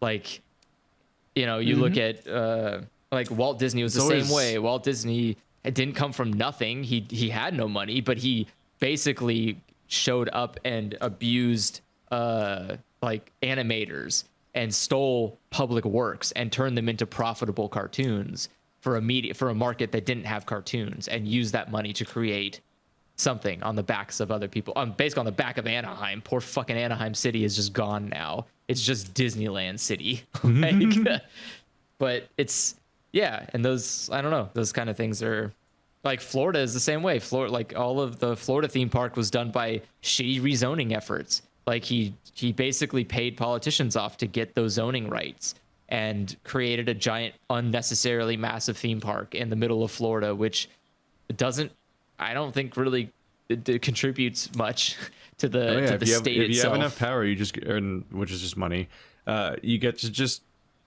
rewrite the laws around you. Yep. It's a trip rewatching the Hobbit trilogy videos by Lindsay Ellis this week and being reminded of like, oh right, because of because of how big of a deal Lord of the Rings was to New Zealand when they came back for the Hobbit, they were able to just negotiate changing the laws of the entire country and how the film industry works there just to their benefit, and that's horrifying. Yeah, I mean that's what happens with states in the United States. Like Hollywood, like most of the time, filming in LA is too expensive. So why don't you go film Georgia? Why don't you go film LA and Georgia? And you're like why please would stop, you film? It's like, please Georgia, stop doing homophobic things. We're trying to film stuff here for cheaper without having to protest leave you. It's like the entire relationship TV currently has with Georgia. They're like, please be just don't be headlining, don't have headline news about how your homophobia for like a week so we can finish filming our show, please. Don't make us protest leave. Stop being homophobic, anti-voting, and anti-mask, please, just long enough so we can finish filming our CW show, please. It's going to cost us like $3 million less than it would to do it at home. So just give us another week. It was funny when you mentioned bootstraps earlier, because it's just, I always get a kick out of the fact that like people still use that phrase unironically, even though from day one it was supposed to be a farce. Exactly. It was supposed to be an illustration of how impossible it is to do that, because you can't pull yourself up by your bootstraps. They're on your boots. It's like it's up there with how people are like, just a couple of bad apples, talking about the police, and like the whole premise of the bad apples phrase is that the bad apples spoil the bunch. Yeah, you can't save the tree. Like if a tree has bad apples, you must get rid of the tree, and it's like no, it's the bunch, as in I think it is the bunch where you pick them. Yeah, it's not the tree. It's the one about the tree is a bad apple. The spoiled apples will spoil the other apples. Yeah, exactly. The one about the tree is that an apple never falls far from the tree, but that's not the same. That's not the meaning. The just bundle. Like all of the most used phrases are just being used for the opposite of their meaning. It's incredible. It's like the proof is in the pudding. It isn't. That's in the tasting. Yeah. But actually, that one is not as far away as the bunch of the apples. But I don't know much about that. That's phrase. what we call in the industry good marketing. It's what we call literally. Literally. Which now in the dictionary says that it means the opposite of it, so it means figuratively. As an alternate definition. That's how we use every phrase. Yeah. But that makes sense, though. If it is the figurative meaning of literally. It doesn't make sense. Yeah, you can have the figurative and a literal meaning of the word. The literal meaning of literally means literally, whereas the figurative meaning it means figuratively. Yeah, it means the opposite. This isn't confusing. Not at all. I hate it. English is worse than that. It's fine. English is way worse than that on a regular basis. We have much worse problems to figure out. Mm-hmm. The number of times I'm writing a script and I end up writing that, and I'm like, fuck. Double that? Yeah. And you're like, no, but the two that's are different parts of a structure of a sentence. So like it makes. But the first one you can write eliminate. That, but I'm like, fuck. The first one you can always eliminate. A that comes before a noun or a pronoun. Just the weirdness of the language structure where it's like you kind of have like all these gaps to fit in your sentence of like how it fits together and all these unconscious things. Where it's like I just know that I just will end up writing that at first glance because I just know that that's how a sentence has to go, in the same way that there's that weird, like, I think we talked about in a previous episode, there's like the series of adjectives for something, like its size and color and age and so on, and how like we've all been somehow programmed to know a specific order to write all those adjectives in without ever being told. just from repetition. Where there's there's a specific way you'll describe something for some reason. But I think when you write it, those sort of ingrained habits can go away easily. I see a lot of times people who speak normally, just absolutely normally, and then when they write emails, it's incomprehensible. They don't finish thoughts. They write sentence in the wrong structure. Is that more of a like a learned behavior, like a child is emulating their parent and their parent is using that kind of, or emulating their teacher or whatever they learn? It's like, is that a learned behavior, or is that just a natural progression in language? Like if you're not specifically taught to not do it, you wouldn't. I don't know. Like that's what I'm wondering is like, is English such a spaghetti that you'll end up doing that just because that's how bad the language is, or is that something you learn because somebody is using the language incorrectly? I don't know. When I'm writing something that's meant to be said afterwards, I'm always torn between the element of like whether you should write stuff that's grammatically accurate for text versus stuff that's how people speak. Yeah. Okay, that makes sense. Writing, so I don't know. Writing definitely is rife with those pitfalls where you're just gonna either, because the thing is, like in speech you can imply so much meaning just based on your inflections and all that sort of stuff that you can just shortcut a lot of explanations that in writing you need to write it all down. And so it is easy for you to just, okay, I'm gonna need to explain this really well, and then it comes out weird with the that thing. What I see more often than not is people putting the like, for example, if I tell you write this text in your website, the last part of the sentence, you're in your website, I see a lot of the times I see that part of the sentence put before. So I see people literally writing, write in your website this text. And it is comprehensible, but it is infuriating when people do that. It just grinds my gears so much because it happens all of the time with multiple people that don't even work together. And it's just, why are you? Nobody says it. Nobody says it like that because you don't do it like that. But they're in writing, Yoda-ing it a little bit. They are. And I see that in video games as well. The way I got their German actually was the fact that like the way that Yoda speaks is that you put the verb at the end of the sentence, because that's how Germans speak and that's how Yoda speaks. Yeah, I remember you It got me through that. all of German. It was very useful to realize that they just talk like Yoda. Star Wars. Wait, how does Yoda talk in a Star Wars movie in German? I don't know. Does he talk like does he talk like in English? Yeah, does he talk like in English? People are like, oh, that's a weird way to say things. He keeps saying verbs unexpectedly early. Like a startling But maybe it verb gets jump lost in scare. translation. Maybe just everybody I don't talks know. like Yoda, and they're like, okay, well, Yoda speaks normally. It's always up to localization. Like I think about how like Yeah. Ni no Kuni had a fairy in it, and they're like, it's a particular dialect of Japanese, and they're like, you're gonna be Dutch, or like something like that. Like it was like a really uncommon accent to hear just in general in video games, and that was like really novel about it. And he like, this guy talks totally differently. I like this. But like that was their interpretation of dealing with the fact that like it was a particular Japanese dialect, and so it was supposed to sound different. But how do you pick how to make it sound different in a different culture? That's like less clear. I like that. I also like what Disco Elysium does, which is just random accents. There's a lot of French accents, but there's some accents in there that's just like, why are you a voice actor? But good on you. Yeah. I mean, jealous. I love Disco Elysium, but I get so much shit all the time because I just was not culturally ready for that game, because it's based around an entire continent that I don't live in, and a lot of a lot of it's referential and allegorical to really specific countries that I'm not in, and I'm like, like, why don't you know how to pronounce that? I'm like, I don't even know which language it's in to guess how to pronounce it first. They don't even pronounce it in the game consistently. The voice actors don't know. Clashy, for example, I looked her name up, and there's one. I think it's the narrator that says Clashy, but then everybody else says it pronounces it differently, including herself. She doesn't pronounce it normally. That was the one that I literally went into like a I went into a pronunciation Translate. website to just tell me how Oh, to yeah. pronounce it.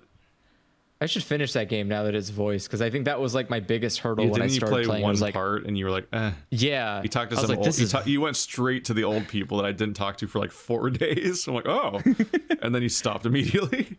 Oh, the old people that are was the best. That was a lot of talking. I was literally like dying after doing the voice for both of them. Oh yeah, the game is And they almost just entirely talk dialogue. Yeah. forever. And yeah, so that's why I was like, okay, I don't think Yeah. I want to play this game. It's too much talking. And then it was like, now it talks for you. And I was like, oh, maybe I'll play it now. Like The ending And it of has their more story is so content. beautiful. The ending They of added the old. they yeah. added an expansion, like they added a quest chain to each of the 4 political ideologies that you end up going down. So every playthrough Oh, that's cool. has a unique quest chain to the particular direction you leaned in, and that's neat. I enjoyed going back and playing the communist storyline, which was an entire group of people trying to hold up an ideology through mental exertion alone via physical metaphor. And I'm like, okay. So the Twitter warriors. Now I'm really curious what the other ones are, because that was really interesting as a. Well, I'm as a gonna see the takeaway. moralist one. Oh, Like, can by they the make- way, Can they come up with them? Can they come up with any sympathetic narrative at all Nah, for the fascists? they don't do it on purpose. They don't. They just they like- never. Not even the moralists are sympathetic. Every line of dialogue that goes like defending moralism, it's Oh, yeah, they are it's so- always underhanded. I really get a kick out of when people think that the game has an even-handed neutral tone, because I'm like, no, No, it doesn't. They're dunking on everybody that isn't a communist in this game. Like they are overtly, like, they literally thanked Karl Marx at the rewards ceremony. Yeah. Like it's not ambiguous. Like the way that they dunk on communists is the way that you dunk on a fandom that you're in. Yeah. And there's a really big difference. But yeah, it's time it's to very, wrap very this up different. though. Before we get into Disco Elysium, because that's a whole thing. Again, Yeah. we can do it next week. Anyway, guys, thanks for watching like always. See you next time. Send your questions into dialoguechoicespodcast@gmail.com. I meant to open with one of them, but then we had an endless chain of conversation for 2 hours that started with my Yes. computer and ended with Karl Marx. So, normal day, I guess. Yeah. Just another Monday. See you next week, except for statistically, maybe not. Fair. Goodbye.